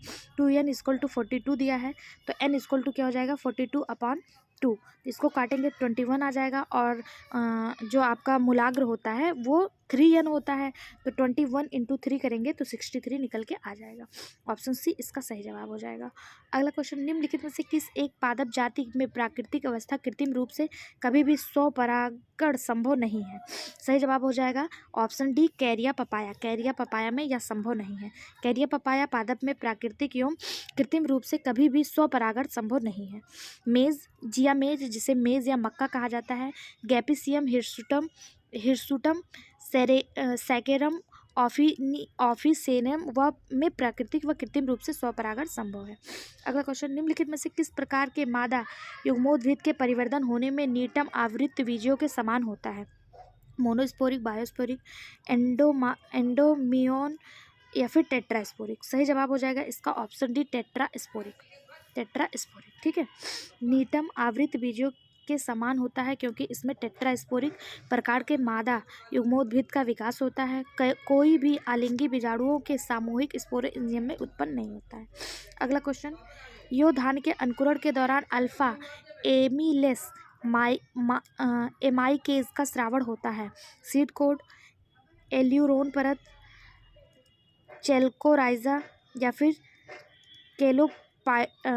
चेलोपाइटल। सही जवाब हो जाएगा इसका option B, aleurone layer, aleurone परत से, ठीक है। बार्ली ग्रेन यानी कि यो धान के अंकुरण के दौरान एल्यूरोन परत से अल्फा एमिलेज एंजाइम का स्रावण होता है। घासों के भ्रूणीय अवस्था में जड़ें एक सुरक्षित आवरण से ढकी होती हैं, जिसे मूलांकुर चोल कहा जाता है। अगला क्वेश्चन, निषेचन के बाद बीजावरण विकसित होता है किससे? ओव्यूल से, चैलेजा से, इंटीग्यूमिनेट से या फिर न्यूसेल्स से। सही जवाब हो जाएगा ऑप्शन सी, इंटीग्यूमिनेट से, अध्यावरण से। निषेचन के बाद बीजा आवरण यानी सीड कोड इंटीग्यूमिनेट से विकसित होता है, ठीक। अगला क्वेश्चन, स्कूलेटम है क्या? स्कूलेटम क्या है? A protecting covering of radicle and endosperm, a protecting covering of plumule, a shields shape cotyledon. सही जवाब हो जाएगा इसका ऑप्शन डी, असेडल शेप कॉटिलिडन है, एक ढाल आकार का कॉटिलिडन है। ठीक है, option D shield shape cotyledon है। स्कूलेटम एक ढाल के आकार का कॉटिलिडन है। कॉटिलिडन बहुत से पौधे के बीज का एक महत्वपूर्ण भाग होता है। बीज के अंकुरण होने पर यही बीजपत्र विकसित होकर पौधे के पहले पत्तों का रूप धारण कर लेता है। अगला question, bulbil is the modification of, प्रकंद एक रूपांतरण है किसका, भूमिगत तने का, अंडरग्राउंड स्टेम का, बेस ऑफ लीव्स पत्तियों के आधार का, बड्स कलिकाओं का, या फिर रेडिकल मूलांकुर का। सही जवाब हो जाएगा ऑप्शन ए, अंडरग्राउंड स्टेम का। प्रकंद एक प्रकार का भूमिगत तना है, बल्ब तने का एक रूपांतरण है तथा बुलविल से उत्पन्न पौधे मूल पौधे के क्लोन होते हैं। बल्ब में तने को एक डिस्क में छोटा कर दिया जाता है जिसे अक्सर बेसल प्लेट कहा जाता है, जिससे किनारे के आसपास जड़ें निकलती हैं। अगला क्वेश्चन, एंडोस्पर्मिस कोकोनट इज, नारियल का भ्रूणपोष क्या है। तो नारियल का भ्रूणपोष जो है वो सेलुलर और न्यूक्लियर दोनों होता है, यानी कि option C both, A and B. नारियल का भ्रूणपोष यानी एंडोस्पर्म कोशीय तथा केंद्रकीय दोनों होता है। अगला क्वेश्चन, स्व अनिषेच उभयलिंगता पाई जाती है।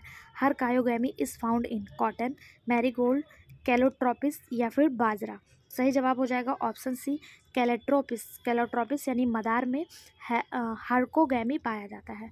ऑप्शन सी इसका सही जवाब हो जाएगा। अगला क्वेश्चन, स्थूल बीजांडकाई बीजांड प्रदर्शित करता है। स्थूल बीजांडकाई बीजांड क्या प्रदर्शित करता है, ये प्रदर्शित करता है well developed nucleus. Option B इसका सही जवाब हो जाएगा, वेल डेवलप्ड न्यूक्लियस।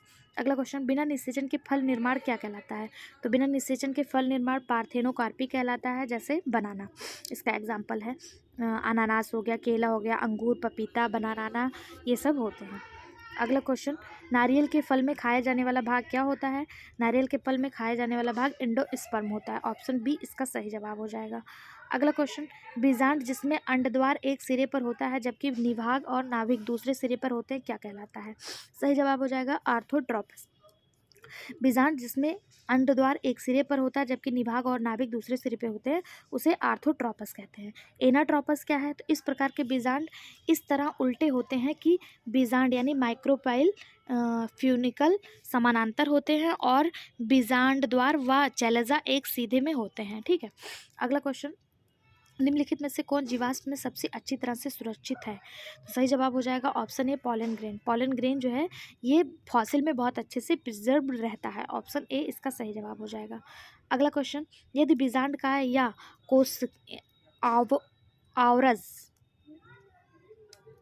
की कोशिकाएं सीधे भ्रूण में विकसित हो तो उसे क्या कहते हैं।